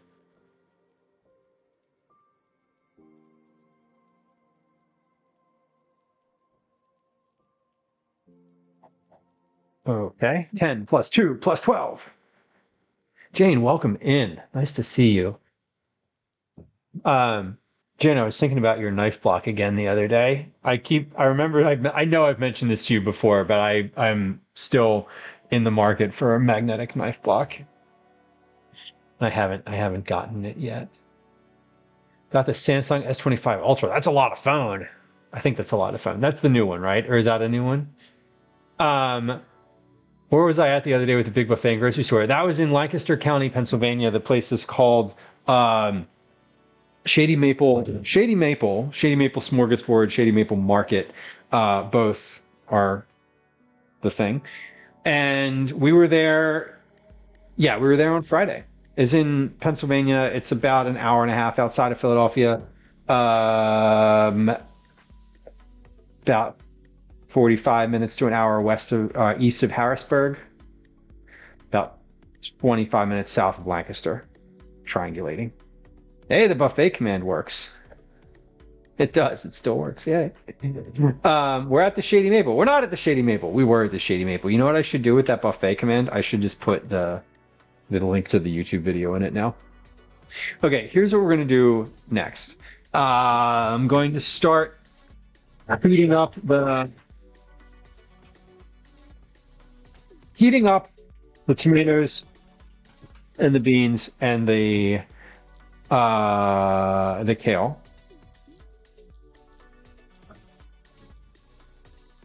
So we're going to take we're going to take the tomatoes,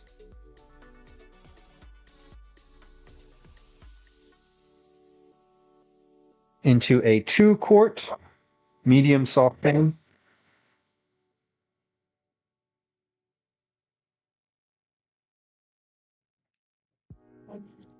And we're going to, oh, hold on. I said I wanted to salt the kale before I did the things. So let's do that. We're going to salt the kale with a teaspoon of salt. Like a whole teaspoon of salt.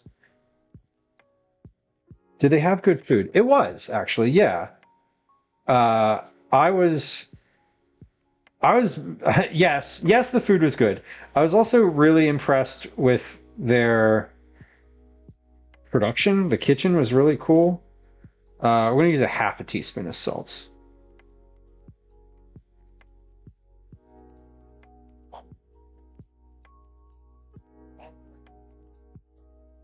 I immediately thought of so many other questions that I wanted to ask after the fact that I did not ask while I was there, but I would I wanted to know so much more. I wanted to know so much more. It was fun though. I had a really good time. Drew was a really good co-host. He was nice to hang out with all day. I've known Drew for a really long time. I've known Drew since we were 14. So he and I have been. I've known Drew since we were 14. I would say we've been friends since we were like 16. Before that, we were enemies. No, I'm just kidding. We just didn't have the same social group at school. Okay, so that is. Let me get a reference for this Kale. A little pictorial reference here. So this is Kale.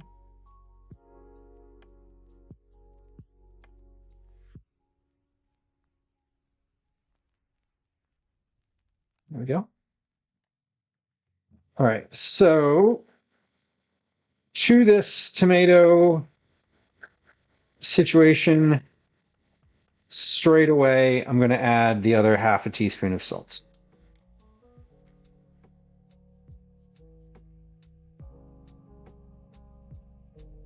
And I'm going to add some pepper. I don't know how much pepper. Let's say a quarter teaspoon. I should standardize how many twists of this thing are a quarter teaspoon. Wouldn't that be neurotic? Would that be too neurotic? I feel like that might be too much. But like, seriously, that would be nice to know, right?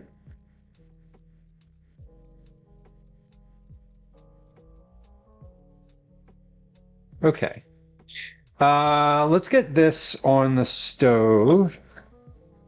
I'm just going to start this heating on the stove while we drain the beans. Too much? Too much. Yeah, I mean, it feels like a lot, but it is me. Okay, that is going onto the stove on medium low. No, let's put that on 3.5 out of 7.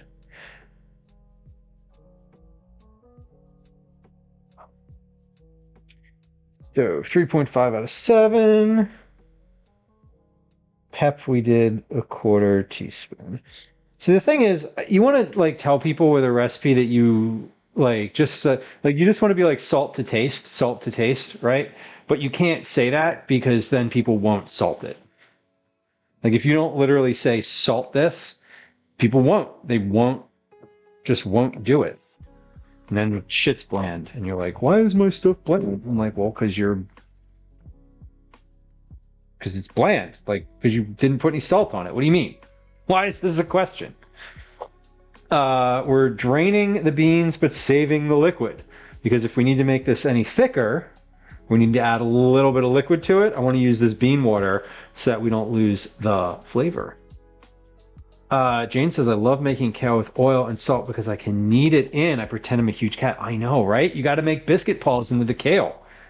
I'm not calling for kneading it today because we're heating it in the, we're going to heat it in the pot and it's not going to be necessary to knead it and get it like soft.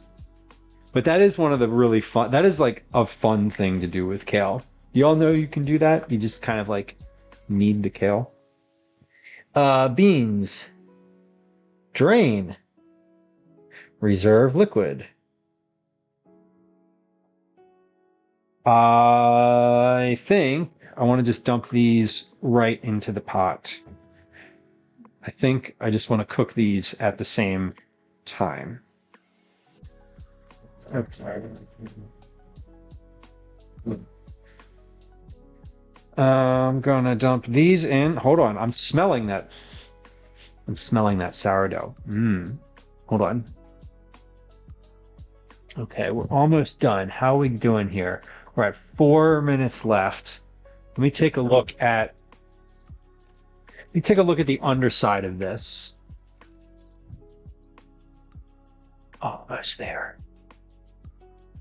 Okay, almost there. I should have put that oven a little hotter. I want these to be, I want it to be a little toastier than they are, but that's okay. If they're not like toasted brown, it's okay because they're going to have liquid on top of them. But what I want them to be toasted so that there is enough to hold up I want it to hold up, right? It's like a focaccia in a way where I don't want the liquid to sink in and make it soggy and sodden. I want you to be able to pick the thing up off your plate and eat it like a half sandwich, right? Okay, good. Have you never needed kale? It's an experience. You kind of massage it. Most people say massaging kale. Did you reweigh the kale? I did reweigh the kale. There were 3.2 ounces of kale at the end of it. That's 3.2 ounces, down from 9.9. So the stems were the bulk of the thing. I haven't found love in kale yet. Do you have a favorite preparation? I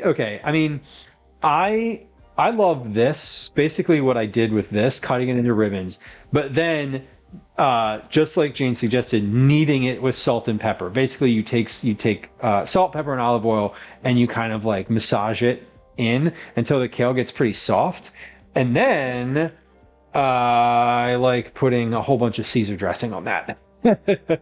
I like kale raw with salt. Like, just it has to have salt. Has to have salt though. Okay, we're going to start to stir here. So I added, this was cooking on the stove for let's see, 5 to 7. That was cooking for like 4 minutes.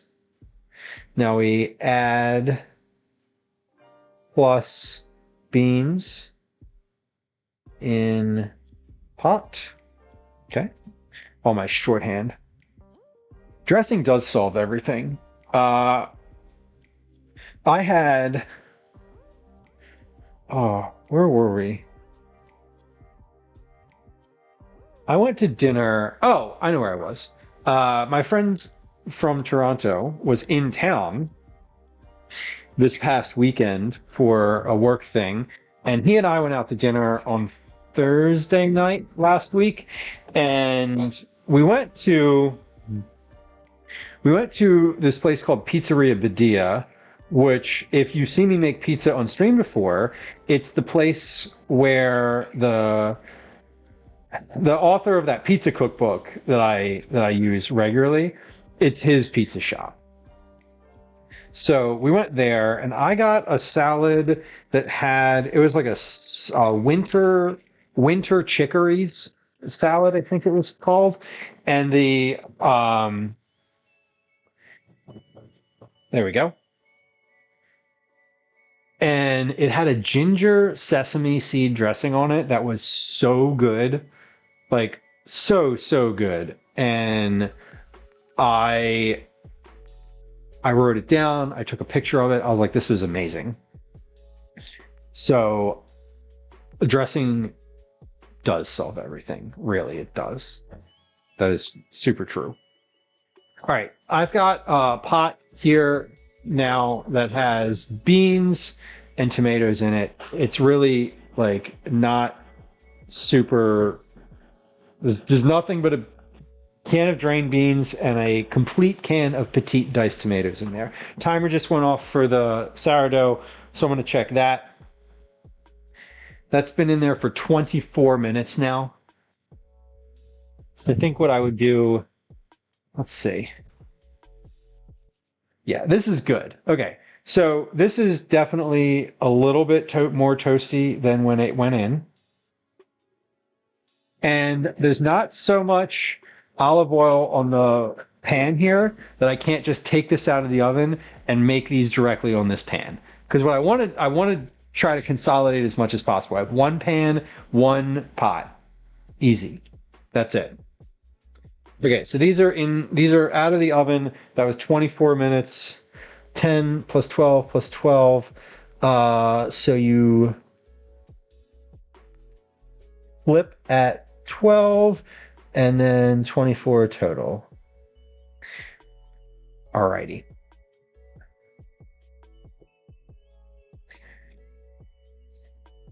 I'm going to taste the tomato in this pot. I know it's not seasoned. I know it's not going to be super seasoned. I got the regular petite diced tomatoes, though. They have 180 milligrams of sodium in them per serving. Oh, this can has a Facebook logo on it. Kathy, welcome in.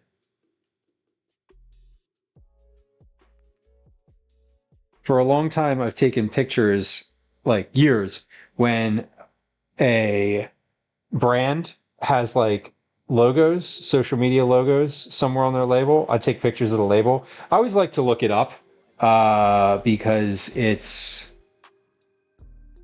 I don't know, what is Tutoroso Tomatoes doing on social media, right? What are they doing online? Like, what are you guys doing? What's up? It's like you walk in and you're like, oh, what's up? What's going on over here? How are y'all? And they're like, oh, sorry, we didn't see you there. Minimizing dishes, indeed. That is the move. For sure, that's the move. There we go. What is my favorite cereal brand doing on OnlyFans? I don't know. Exactly. Ashik, hello. Welcome in. Hello. All right. That's tasting pretty good so far. I mean, just the tomatoes themselves are good. So that's good. Oh, I added a half a teaspoon of salt in there, didn't I? I did. Let's add some pepper in here. We did. Oh, we added a quarter teaspoon of pepper. Okay, no wonder this is starting to taste better. See, I'm smart. I already did the thing. Ashik, I did not yet. I've been I have not looked at social media or the internet for enjoyment in like a week. That's not true. I remember, I don't know if y'all saw, no, you weren't part of this. This happened before stream. On Thursday when we went to the buffet, I re-downloaded Instagram. I downloaded Instagram so that I could like make a video. Oh, I'm going live. Okay, here, come watch, blah, blah, blah. Here's a link. It didn't post. I like, couldn't get it to post. Whatever, network error, who knows. But Friday, I was like, I haven't had Instagram on my phone in a while. And Friday, I was like, it occurred to me that I'd been sitting there just like scrolling on Instagram for like 45 minutes at one point. And I was like, damn it. It got me again. So I deleted it again. Anyway, I don't have Instagram on my phone. I try not to have it on my phone. But I don't look at social media all that much.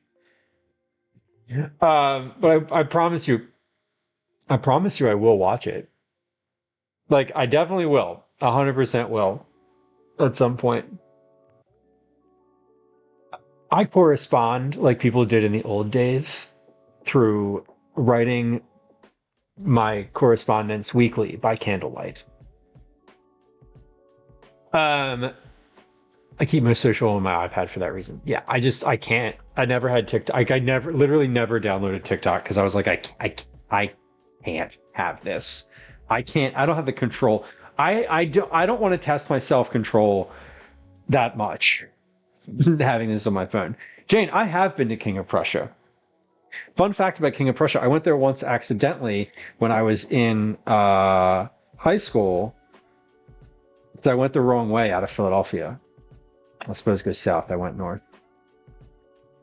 Shayna says the iPhone has some app time controls, but I haven't turned them on. I have Opal. I literally use like a screen time manager to keep myself. My phone bricks. My entire phone bricks at like 10 p.m. at night. Like, if you see me online, I'm on my laptop. I can't use my phone after 10 p.m. Doesn't let me do anything. Is there a place in King of Prussia to find a Philly cheesesteak? Interesting. In the mall? I would bet not in the mall. But I'm wondering what's around there.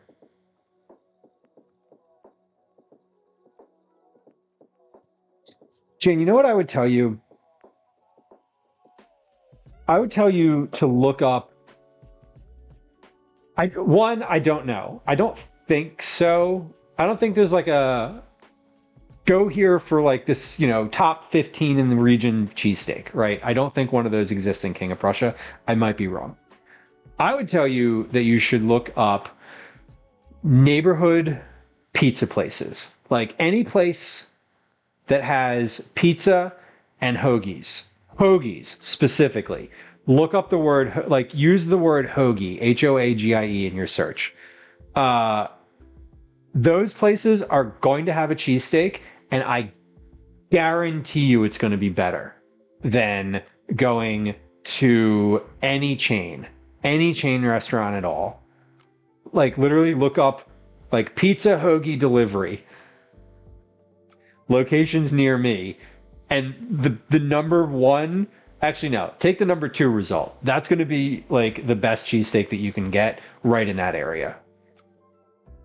I would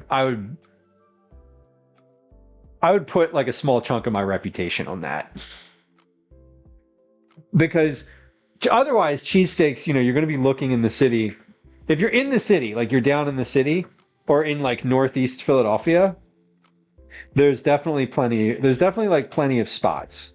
But I would say out in King of Prussia area, I would look for like the local delivery pizza place is going to have a banging cheesesteak. I guarantee it. Like I guarantee it.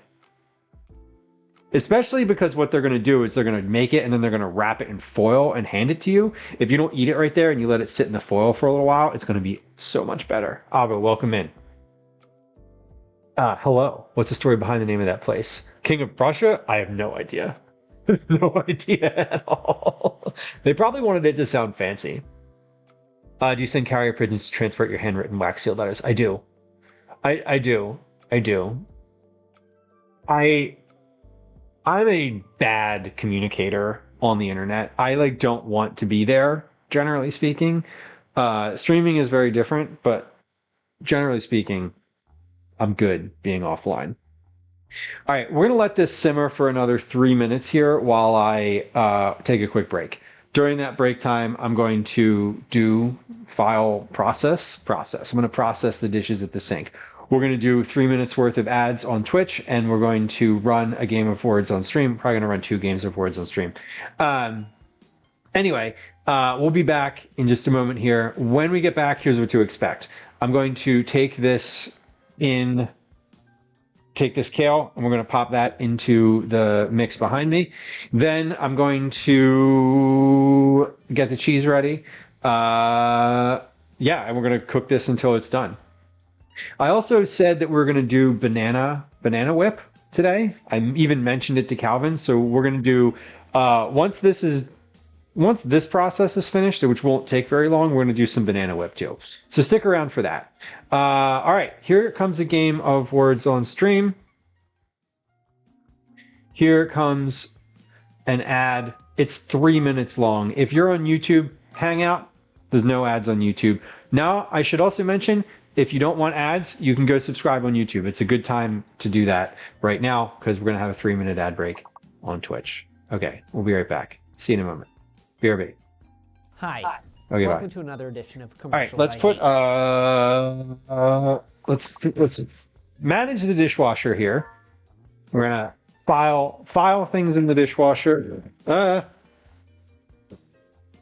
File things in the dishwasher, and then let's actually do the dishes, because I think I have just enough time to get some dishes done.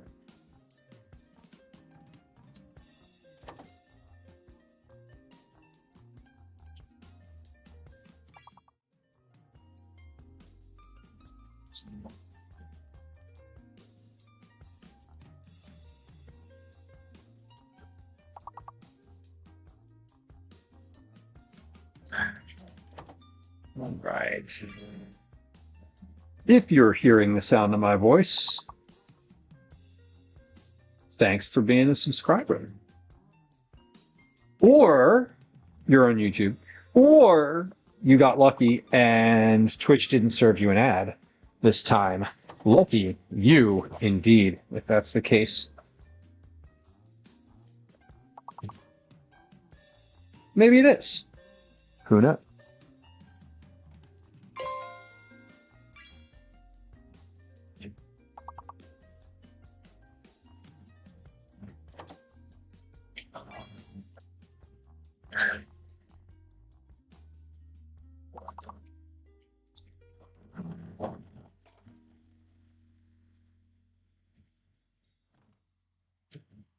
All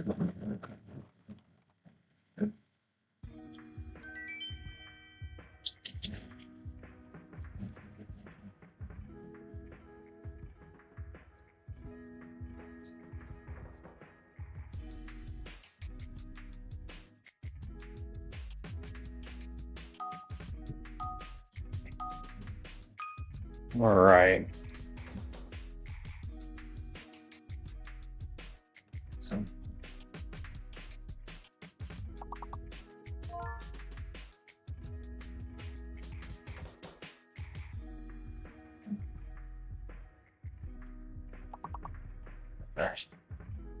Getting there. 20 some seconds left on our ad situation.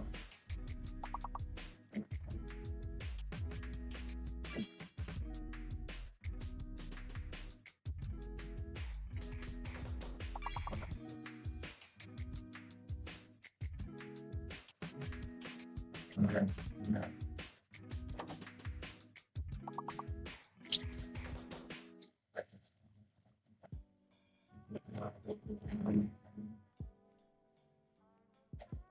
All right. If you are experiencing an ad break on Twitch, thank you for your patience. Welcome back. I appreciate you for hanging out and waiting so very patiently. We're finishing a game of words on stream here. I am finishing a few dishes. If you have a guess and want to throw your guess into chat, please feel free to do that. See what words you can make off the letters on the top of the board. Maybe none. Maybe a few. Will your word get rejected because it goes against terms of service? Who's to say? Will AutoMod catch it? Will the bot catch it? Who knows? Oh. All right. We're almost there, though. We have one. Everybody gets at least one more guess. Everybody gets at least one more guess starting right now. Last guesses. Get your last guesses in.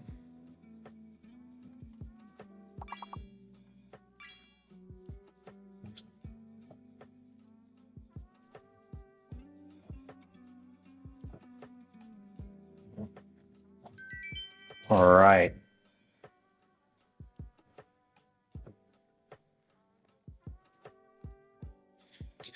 Very nice. C Films, welcome in. Bakery, hello. Welcome in.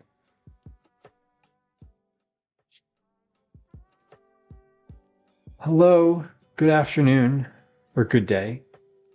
Good day, I suppose. All right, we're going to give this a stir now.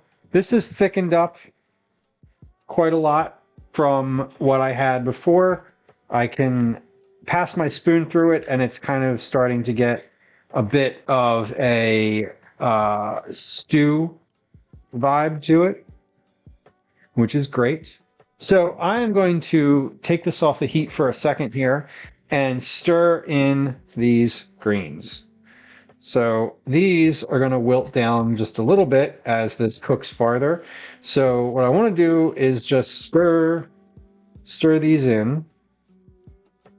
And then again, after I'm finished stirring in kind of everything that I want here, I'm going to weigh the greens again. Bakery, what'd you make for a breakfast casserole? What goes in your breakfast casserole today?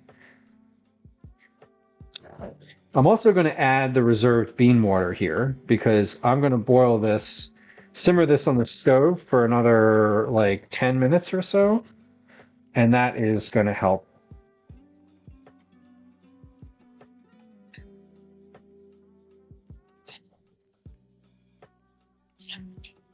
So this kale is a big old solid here, and this is going to take up all that, a lot of that extra liquid that's in there. Okay, so this is looking good. We've mixed in all of this, not all, but we mixed in most of this kale. Let's do a weight check here. I'm gonna roll for initiative. Just kidding. How much kale? So I had 3.2 ounces of kale. Now I have 1.2 ounces in here. So let's add another little handful here. I think that'll probably do it. Yeah, I think that'll probably do it. So I want to add basically, hold on, 1.2, 3, 4, 5. So I added 1.5. There's 1.5 ounces of kale in here. Again, I'm going to add half a teaspoon of salt for the kale. I'm going to add a quarter teaspoon of black pepper, roughly.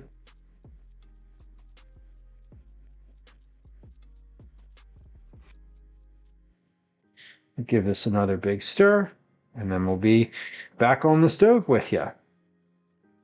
Bakery says the breakfast casserole had eggs and veggies, cheese, meat, and seasonings, and potatoes. And potatoes, hell yeah.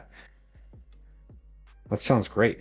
I'm assuming this was just like a nice baked casserole. Sounds fun.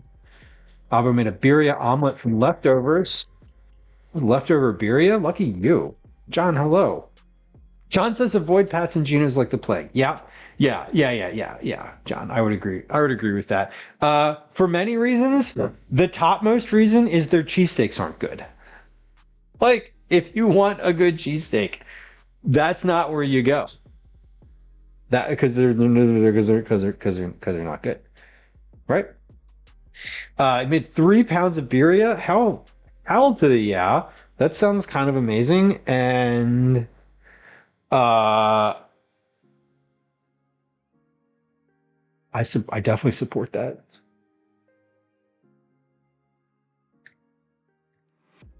I was there 15 years ago. Pat's was greasy and I couldn't finish it. It didn't get better. It did not get better. Like, just full stop. Did not get better. If I was going to eat at one of those, if I was going to eat at Pat's or Gino's, I wouldn't.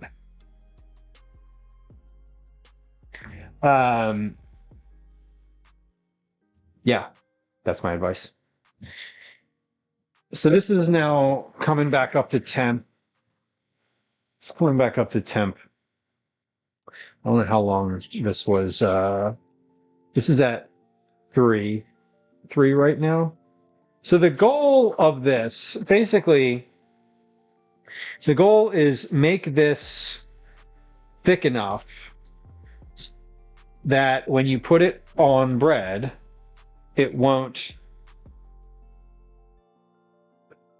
just soak through. Like, the liquid on top of the toasted bread will mostly like stay on top because the bread's toasted. So that's kind of the goal. My mod Mel gave me an earful when I told her that she lives in Philly. Oh, nice! I love a Philly mod. That's great. That's great.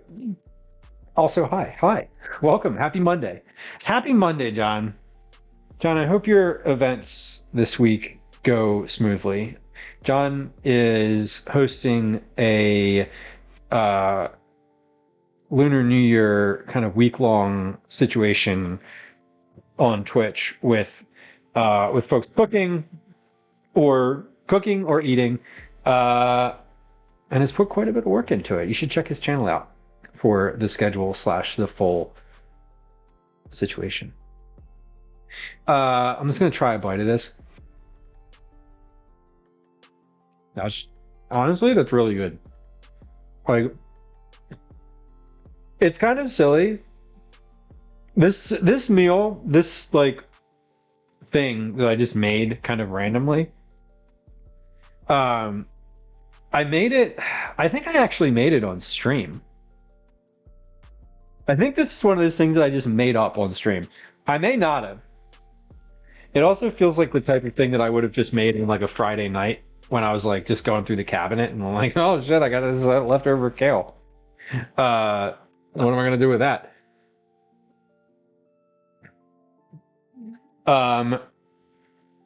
Anyway, I stopped keeping track of how much time this was bubbling and simmering on the stove. I stopped keeping track because I was like, oh, I can go back and just look at the VOD. But here's the other thing that I want to do. Braised reserved liquid in pot. Cook 3 to 4 out of 7 for like roughly 20 min. Add kale plus bean liquid. I guess I could just add the bean liquid when I add the beans. I don't know. I don't think I need to reserve the liquid. That's an unnecessary step because it's going back in the pot anyway, like basically right after. Anyway, what I want to do here, what I was saying, is I want to take my spoon, like the back end of my spoon here, and I want to smash some of these beans against the side of the pot. The reason that I'm doing that is to thicken this a little bit without adding any type of like thickening agent. So I want to smash basically all around the edge of the pot and get some of those beans kind of mushed up in here. And that will help thicken this without any additional like cornstarch or flour or anything like that. So I'm going to call for smashing some of the beans against the side, which is kind of fun to do also. And if I had a much larger spoon, it would be easier. Okay, so this is looking good. Let's get this back on the stove, thicken this for, just kind of let this simmer for another few minutes here while I get my cheese ready to go. All right. John says today's Thailand, tomorrow is Vietnam, and it's 8 days. 8 days of East Asian cooking. 8 days doesn't feel like enough to cover all of the canon of East Asian cooking, but it does feel it's nice.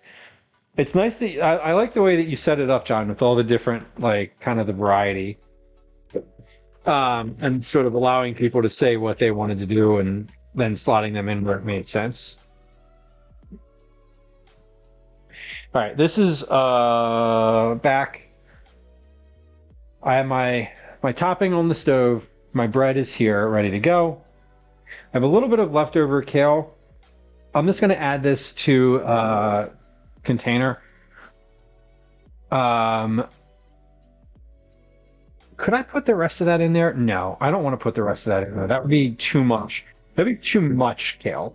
That would be the balance would be way off, and that would be way too much. So let's just put this in a little to-go container here, and we'll save it. I'll use it for something. I don't know what I might use it for, but what could I put that in? I could make like a little egg omelet in the morning. Throw a little kale and some scrambled eggs and some cheese, and call that a day. It's my first event. Well, all you gotta do is all the work. It's not that hard. Nah, but I feel you. All right, we've got cheese. You know, I'm not going to actually use this cheese just yet, or I'm not going to open that just yet, because I think I can just count. I'll just count those out as I'm topping these. All right, I want to smash more of these beans. Just going to smash.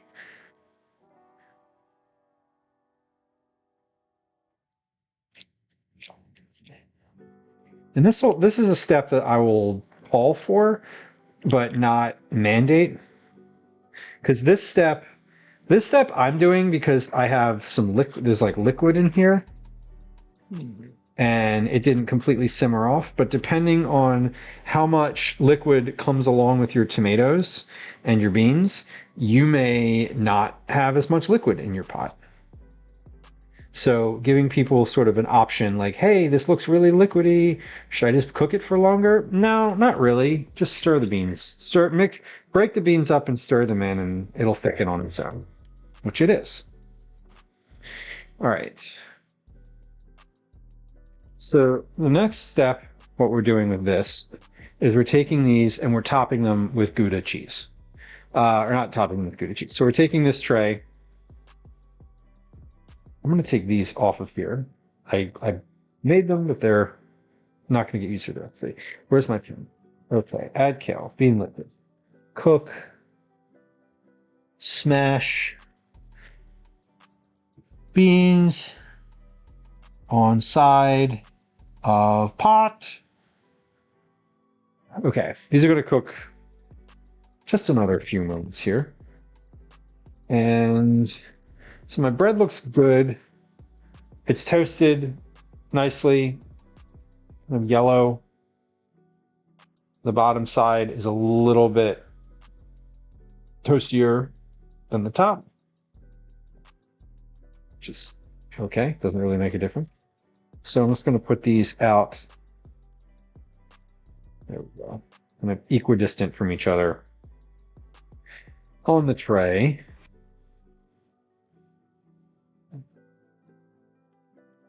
And then we'll top these in just a moment here. So what I'm thinking about with these is I want to have this in the oven for a few minutes, probably 4 or 5 minutes in the oven just to start the cheese melting.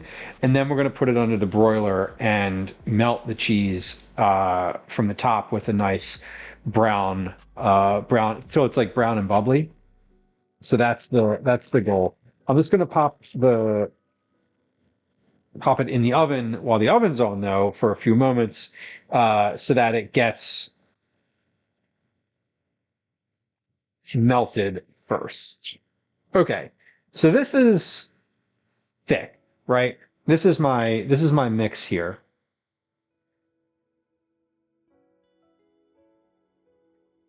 It's my mix. You can see when I run a spoon through it, it's like a little slow to come back in the center.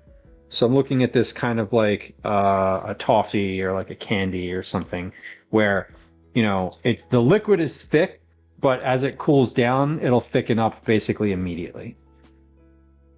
So this is my topping here. I'm going to give this another taste test just in case it's needing anything else. This is really like the last moment that I could adjust.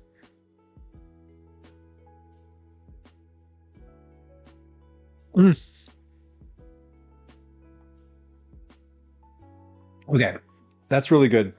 I don't think that actually needs anything. I would to this. I would add a little bit of like garlic powder or other kind of herbs and spices types of seasonings, but because I am working on this as a specifically 5-ingredient dish, I'm not going to do that. All right, so I'm taking the spoon and it's just putting like a little dent in these. So I'm just taking the spoon on the pan and pressing it in until it's like a spoon-sized dent in the top, just so that this sits kind of nicely on these toasts. You don't have to do this, but this is a nice little step if you remember.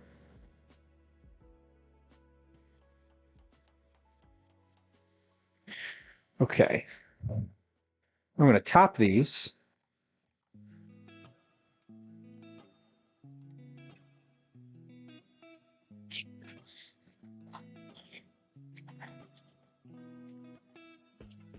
Top each of these with a little soup. Now this is the part where these sandwiches earned their nickname, because this is kind of soupy. And these are sort of like an open-faced soup sandwich, so to speak.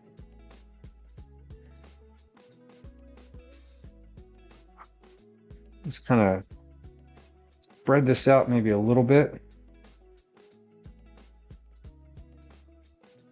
There we go.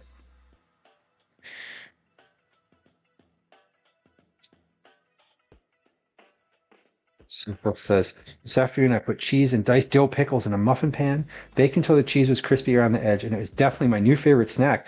That sounds like that's like an experimental like late night snack situation. So Fluff, I'm proud of that snack. That's a good one.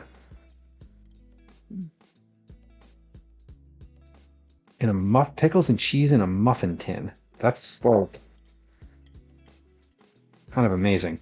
Speaking of kind of amazing, I would like to congratulate myself for evenly spacing out my ingredients.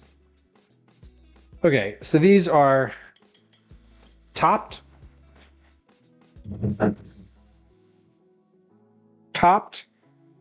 Take a reference shot of these. And now let's see how much cheese I'm using. Salami or bacon bits. So if you could add a bunch of stuff to that, it'd be pretty amazing, I bet. All right, this is smoked Gouda that I have. So I'm going to add, I'm just going to add this on, and then we'll see how much I use at the end. That's the goal. So I want this to kind of drape a little bit, maybe.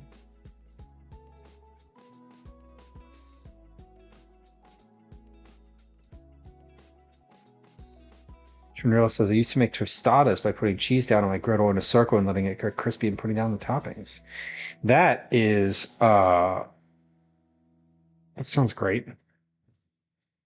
That's a, that's one of those like fun little things. The idea of like just frying the cheese like right on the griddle. I love that. I love the Parmesan done that way. So I'm basically just taking one piece of cheese in the middle of each of these, and I'm putting another piece kind of in the middle, like half a piece just down the middle. Okay, that looks pretty good. So I've used, let's see, that's 9.2 ounces, 17.3. What's that math? 17.3. Wait.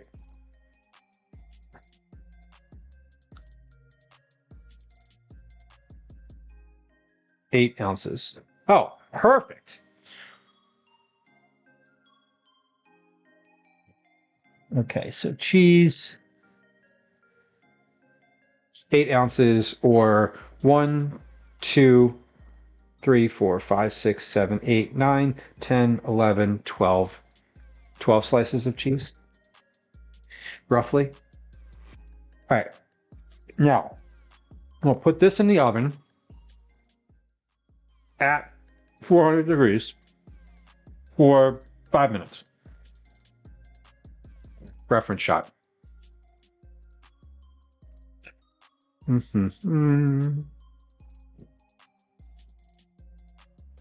gonna let that melt. I'm gonna let those melt. That Gouda is so good.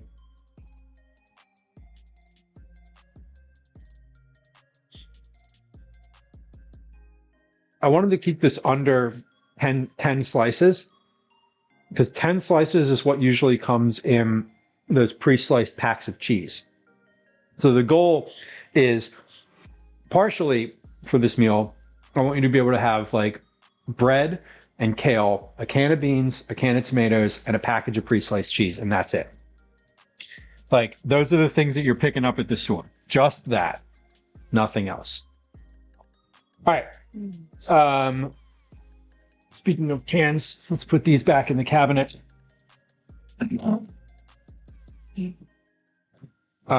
This I will keep out. This can get washed. And I wanted to make some banana whip now. Let's extremely shift gears. We're gonna make banana whip. All right. I did say to Calvin before he left for karate, "Do you want banana whip for a snack today?" And he said yes. It was mentioned in chat earlier. Jordy actually mentioned it. Jordy's mentioned banana whip. Let me go back on this one. Because Jordy's mentioned banana whip conservatively like 100 times in chat. And I don't think I've ever made it on stream. So we're going to do that because I can today. And like, I actually said it out loud to Calvin and he was like, hell yeah. So here we are. All right. For that, I need to get my food processor.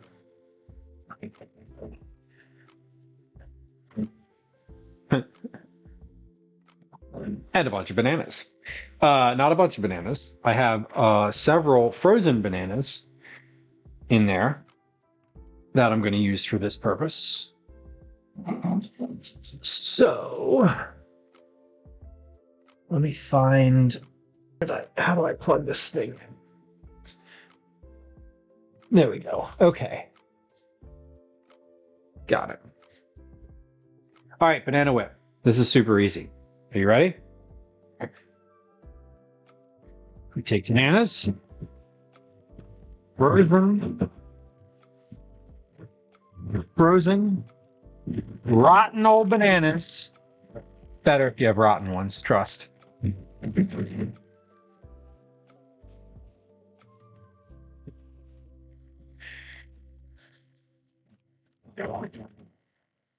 Frozen old bananas.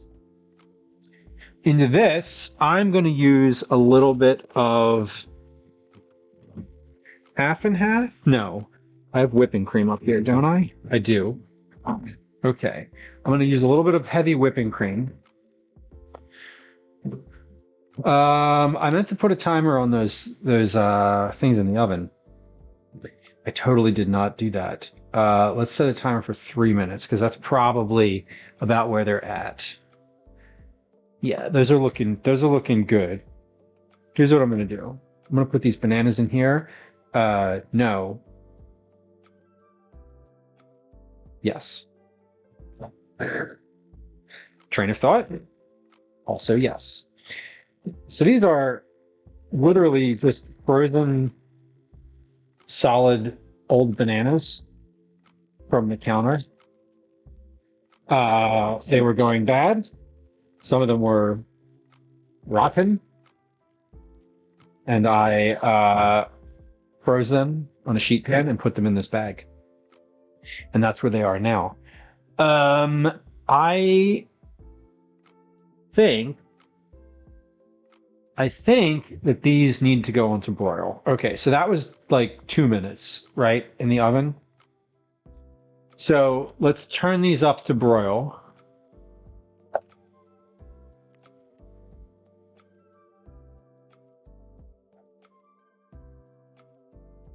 Two to 3 minutes in the oven until just melted. Broil. Let's set a count up timer. Okay, we're gonna broil these now. Broiler is on? Nope, not yet. We'll hear it when it comes on. It has like a whooshing sound. Where's my lid? There's my lid. Okay. While we're waiting for that to happen, let's whip some bananas here. Literally, food processor, frozen bananas.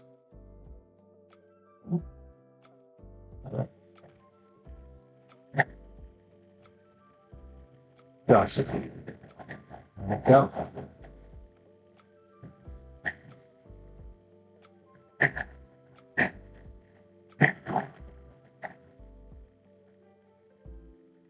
And they're going. They're going. They take a little bit.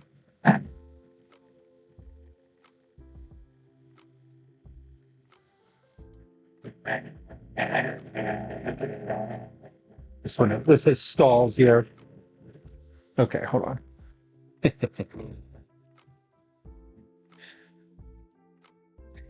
Every once in a while, you got to kind of reallocate all this stuff on the inside of these.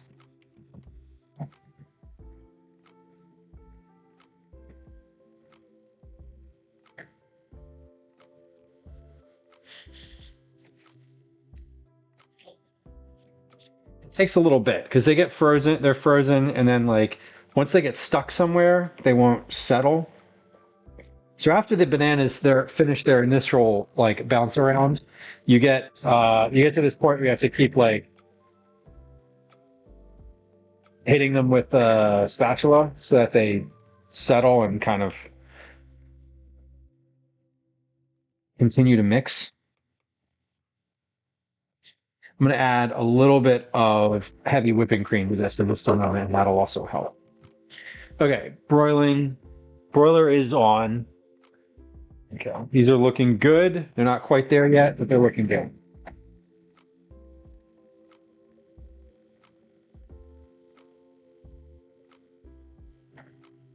Okay, adding a little bit of whipping cream.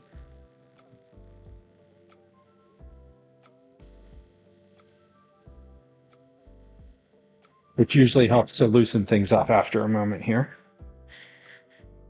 Slash, it turns into whipped cream. It does two things. It adds a little bit of a liquid, but then it adds a bit of a whipped cream aspect to it. Looks like brown sugar and cream. It does. It does. It's bananas. It really is bananas.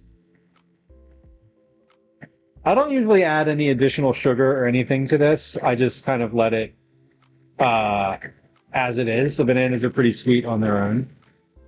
So this is going now nicely. It's whipping everything into a circle.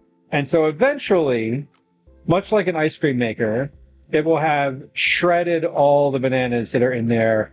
It gets the frozen balls into like a big chunk. You can see it coming around now. That big chunk.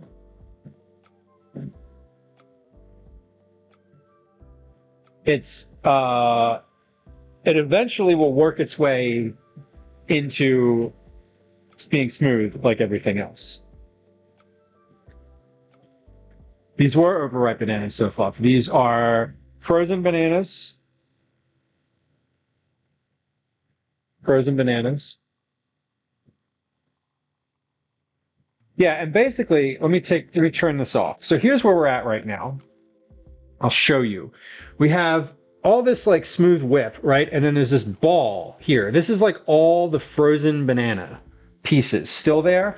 But what's happening is it's just moving its way around, and this ball is getting slowly getting smaller and smaller and smaller. So now that I've got enough space, I'm going to dump the rest of my bananas in there. And we're going to basically start the process over again. Yeah, because now there's just a bunch of like large frozen chunks in here.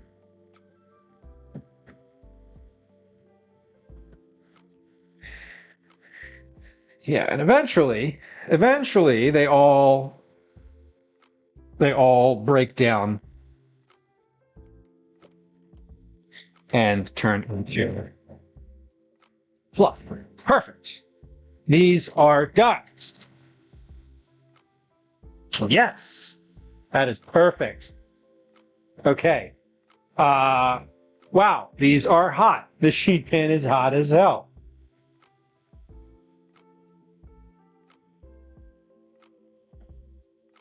I'll show you these again, but these are my soup sandwiches fresh out of the oven.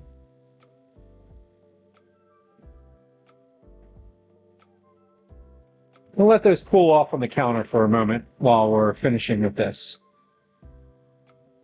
I should note that we are going to do the Cookie Club drawing in just a little bit here. Basically, as soon as I'm finished making this banana whip, I'm finished making dinner. Well, specifically, I'm finished making dinner now because the dinner part is over. I could put it on a plate and serve it, and it would be ready to go. But we're gonna let it cool off for just a little bit. This is something that doesn't need to be served right away.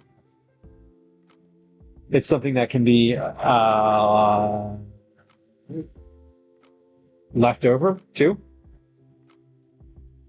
So we're going to finish with this whip. It's very similar to ice cream. It takes a minute. Like, it's not instantaneous. It kind of like, you have to let the processor get to all the frozen banana, and the frozen banana doesn't like to be gotten to without a fight. I'm gonna add a little bit more heavy cream in here. So the heavy cream basically turns into whipped cream, like in the mixer. In this process right here, it's basically aerating it and making whipped cream out of it as well. So we're going here. All of my, you can see like the large chunks. You can see the chunks as they come around the front. I want to show you from the top view what this looks like.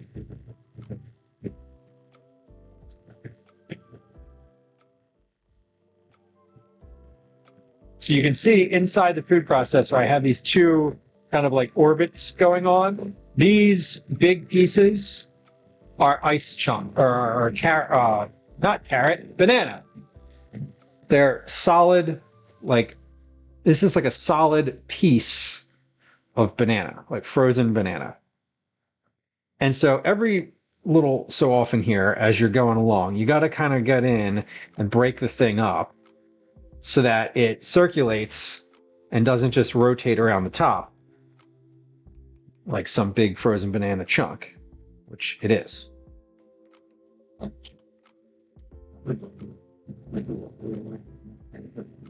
So now that is starting to consolidate a little bit more. I only have one big chunk going around now. And it's getting beat up right now. We're gonna stop this and break this chunk up a little bit more. So this was basically just like one huge chunk of frozen banana that I am working on right now. Once that's broken up, this is ready to go.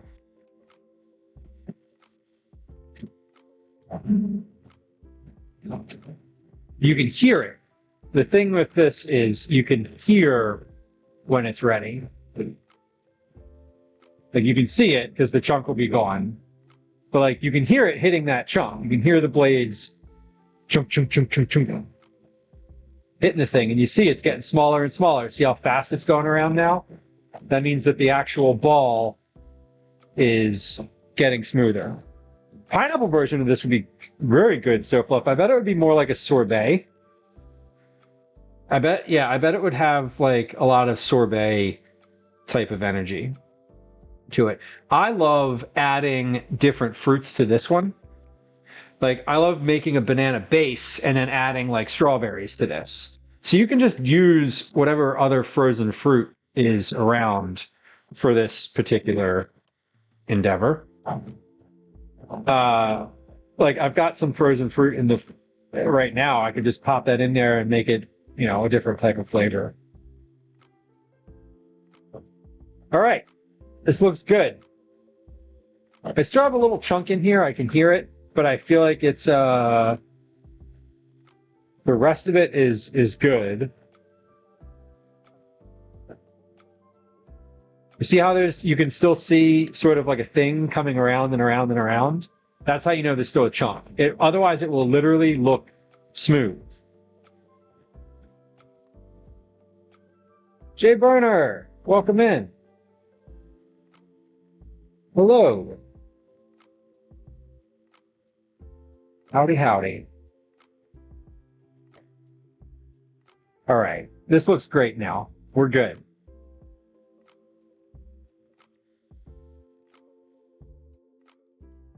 Yeah, we're smooth.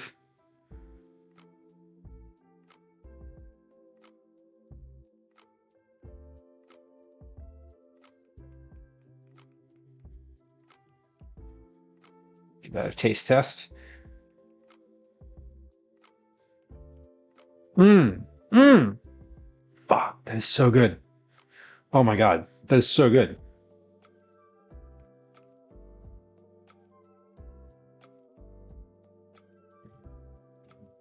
That is so good. Oh my god. Oh, that looks so good. Sorry. I am very excited about this, obviously. It's been a little while since I've had banana whip. Clearly it looks like an exciting prospect. Let's get this into. Oh, let's get this into a container, or multiple containers, so that I can serve this later. Bet a bit of cinnamon would be good. It would be good. You know what else is really good in here? Vanilla, like vanilla extract. Any type of flavoring goes great in here. And it's weird because, like, it's banana, right? Like, primary ingredient in here, banana. Other ingredient, heavy cream, which is not necessary, but I'm just added because I like to have a little bit of heavy cream in there.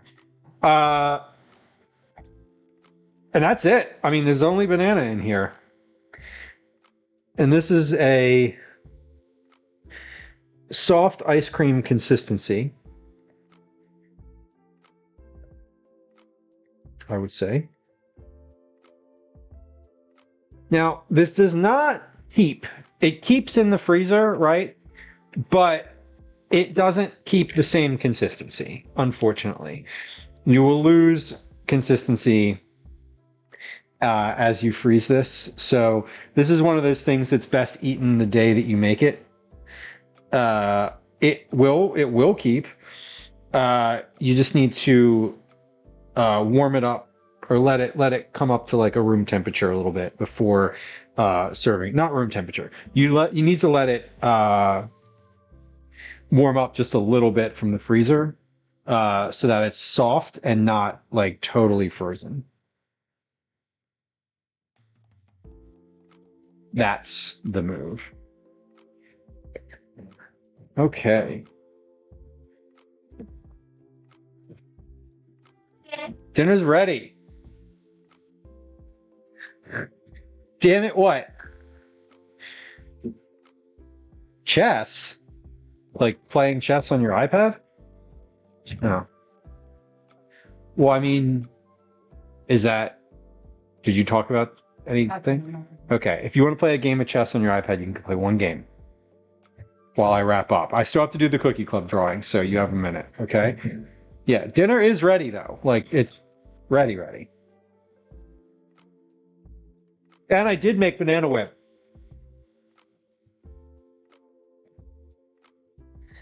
Are you still streaming? Yes, I'm still streaming.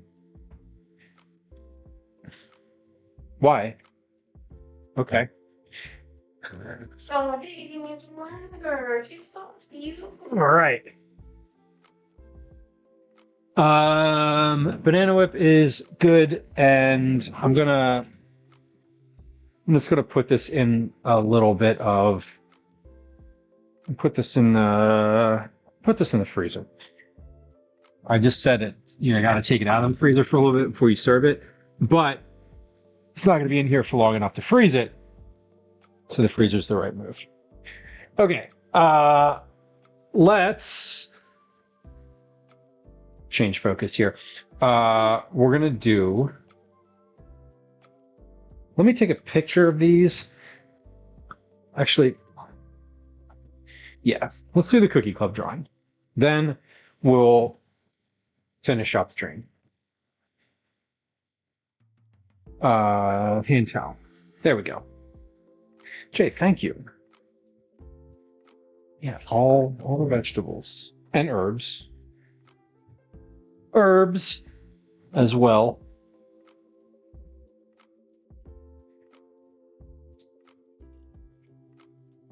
Okay.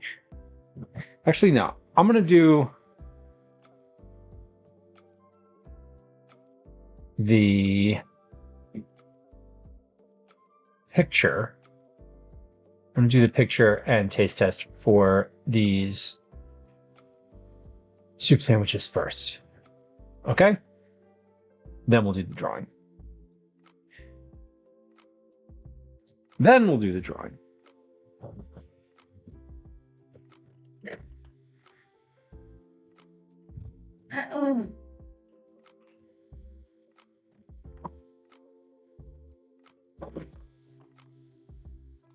Cinderella, you made a coffee whip with instant coffee, sugar, hot water, and heavy cream. Hell yeah. What are you using that for exactly? Just like you're no specific plan, but you're looking to make a fancy beverage, or did you have like a fancy beverage in mind? All right. A picture without being cut open. This looks kind of ridiculous.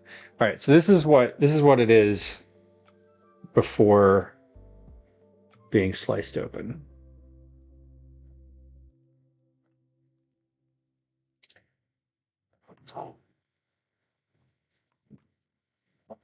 And then you would eat it like this. Jamie, no, we are going to do it in just a moment here, actually. You would eat it without cutting it, generally speaking, but I am cutting it so that we can get a cross view of what it's supposed to look like on the inside. Or rather, what it does look like on the inside. Does look like. Okay, which is this. Carly, welcome in. So this is inside of this. It could definitely use a little bit more topping. You could mound this up a little bit more. But that is your interior cross section.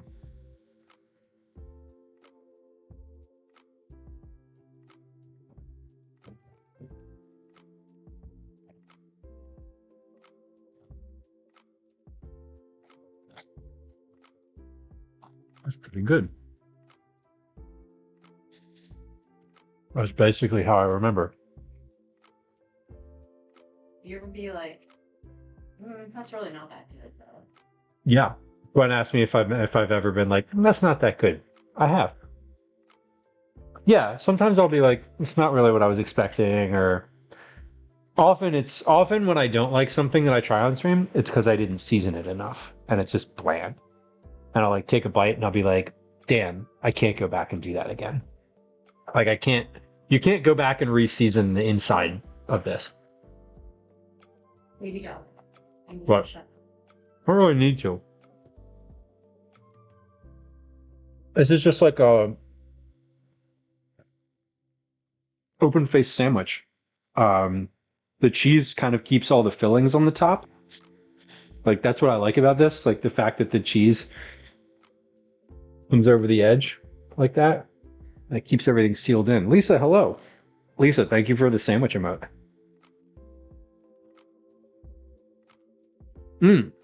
All right. That's pretty good. I think the serving of that is like 1 or 2 pieces. Let's see how I feel after I eat this whole one. But that was just 1 piece of toast.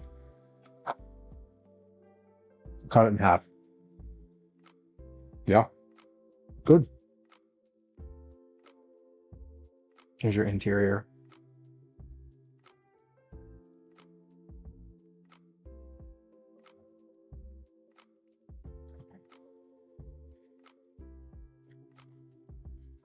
Cookie Club drawing.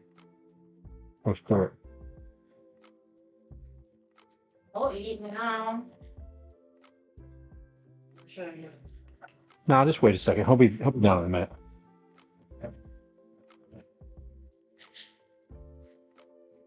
Okay. For those of you who are unfamiliar, Cookie Club is our once a month rewards program that is a drawing.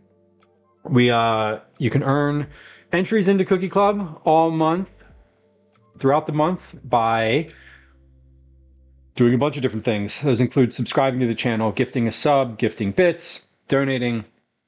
Those are all paid ways.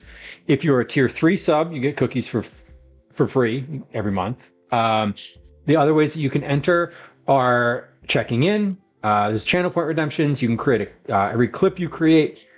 You can recruit a friend. You can recruit a raid. You can raid the stream yourself. You can level up in Discord.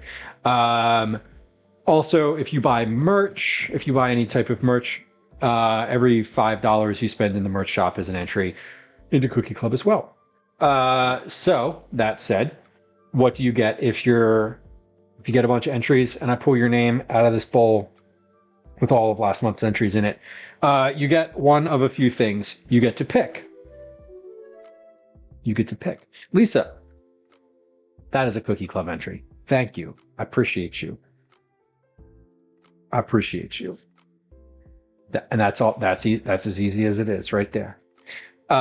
If your name comes out of this bowl, you can select to get cookies mailed to you. I'm going to make them on stream tomorrow. They're going to be peaches and cream oatmeal cookies.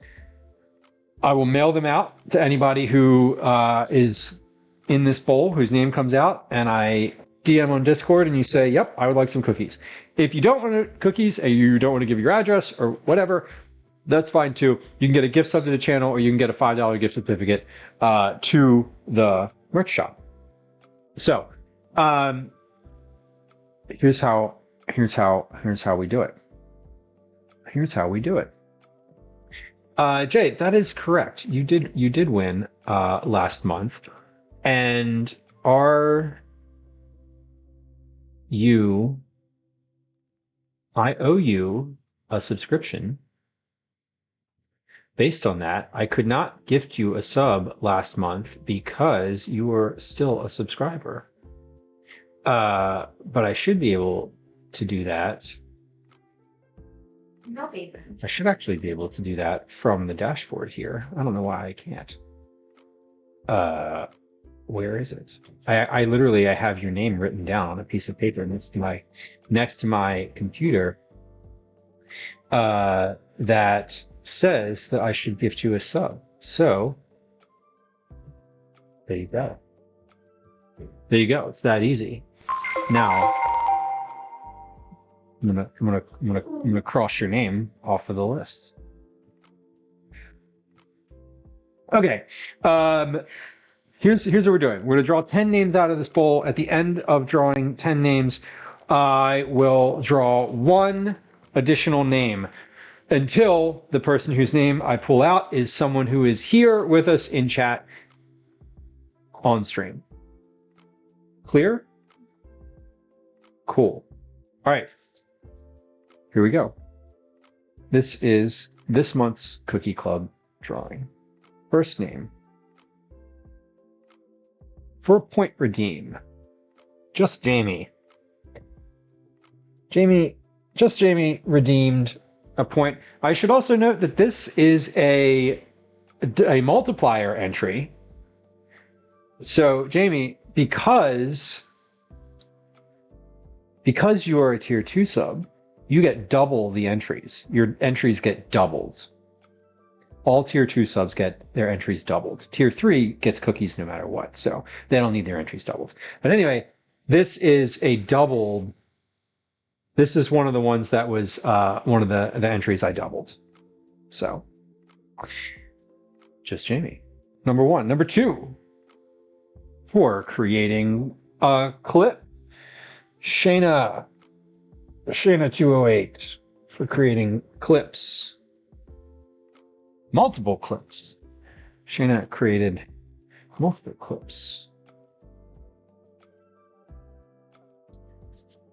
for our next entry. And again, if I pull your name out twice, like I just did here, Jamie, I will not, you don't get double cookies. I'm sorry. Okay, next entry. Hey, for check-ins, take me through the gate. That's Kathy, our friend Kathy. For 120 check-ins. I remember Kathy last month was like, do I use my channel point redeems? Do I not use my channel point redeems? So, Kathy, there you go. All right, next out. For a point redeem. Lord Velos. Did I miss myself winning? Not yet, Avo. We are doing our drawing right now. We're 4 names in.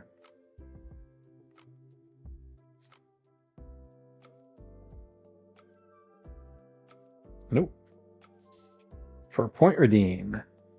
Can't win twice. Not in the same month anyway. For creating clips. Wauma. Thank you for creating clips.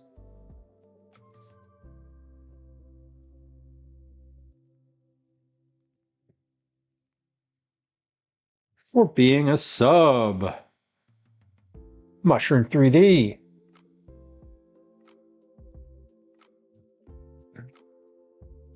Oh, the first winner for being a subscriber this month. That's usually we have at least one in the first 5. For checking in, Cyborg Chop. With 100 for their 160th check-in, no less.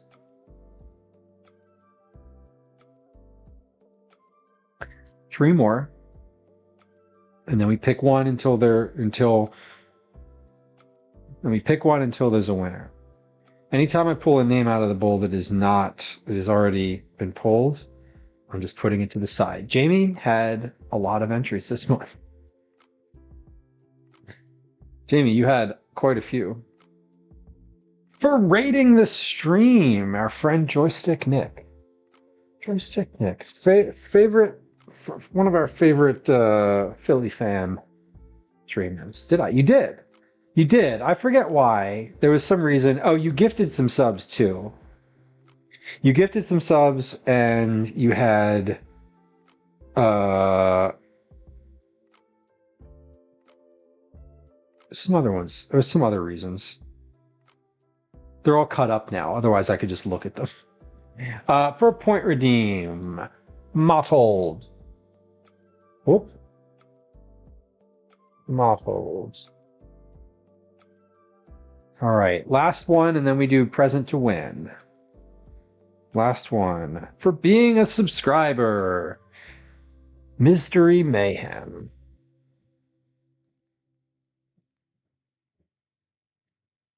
Okay, here it is, y'all. This is the part where I am going to pull a name until the name that I pull is someone who is live in stream right now. If you are here and you're like, hey, I think I had my name in there this month, now's the time to get your fingers ready to type something in chat. Okay? Just an FYI. Just an FYI. That's the move. Okay. Let's do it.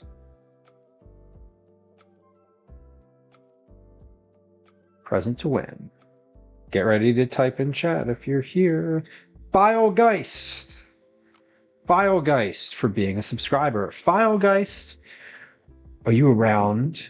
I haven't seen your name today, so I'm assuming maybe not. But Filegeist, if you're here, you have about 10, 9, 8, 7, 6, 5, 4, 3, 2, 1. Filegeist. Okay, next out of the bowl.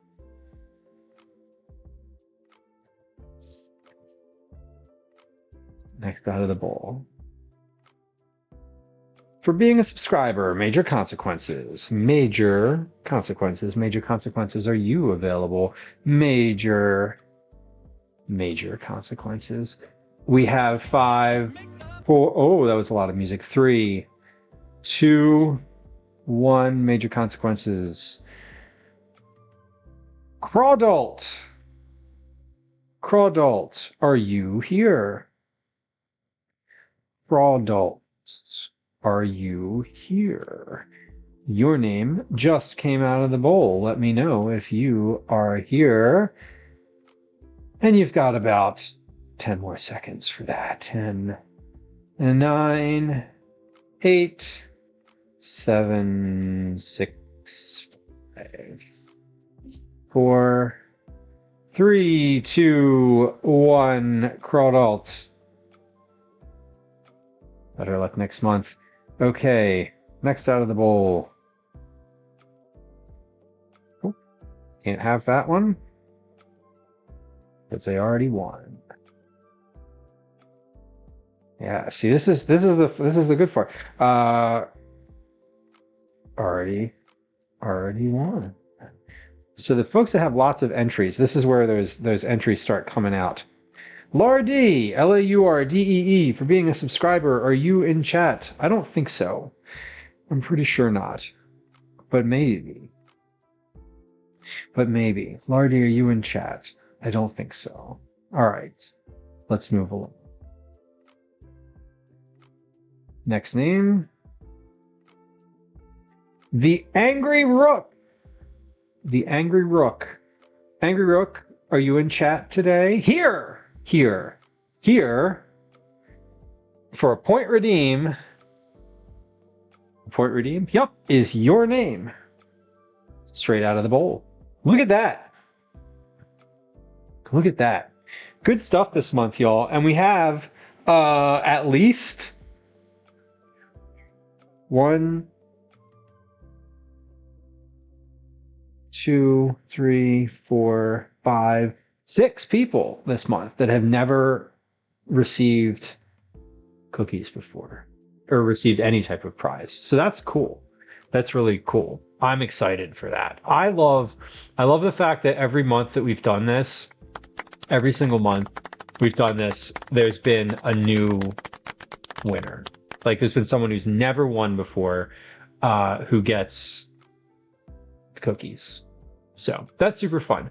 If your name came out of the hat, I'm going to reach out to you on Discord tonight, probably a little later, maybe like 9, 10, whatever. Somewhere in there, and we'll coordinate. If you don't respond to my Discord message, I will not send you anything, even if I've sent you cookies before. So you have to respond. That is called ongoing consent to receive cookies, and we like that. Okay, we are going to raid Cheese Please today.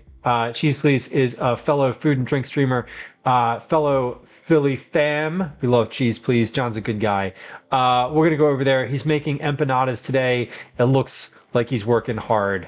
It looks like he's working hard at making empanadas. So we're going to go there today. So Fluff, thank you for the raid messages. Jamie, got you. I appreciate it. I will be back tomorrow. Tomorrow stream. Wait, hold on. I should hit the raid button, shouldn't I? Yes. Okay. Oh, none of my streamer bot commands are working again. Oh well. Imagine that we were saying goodbye.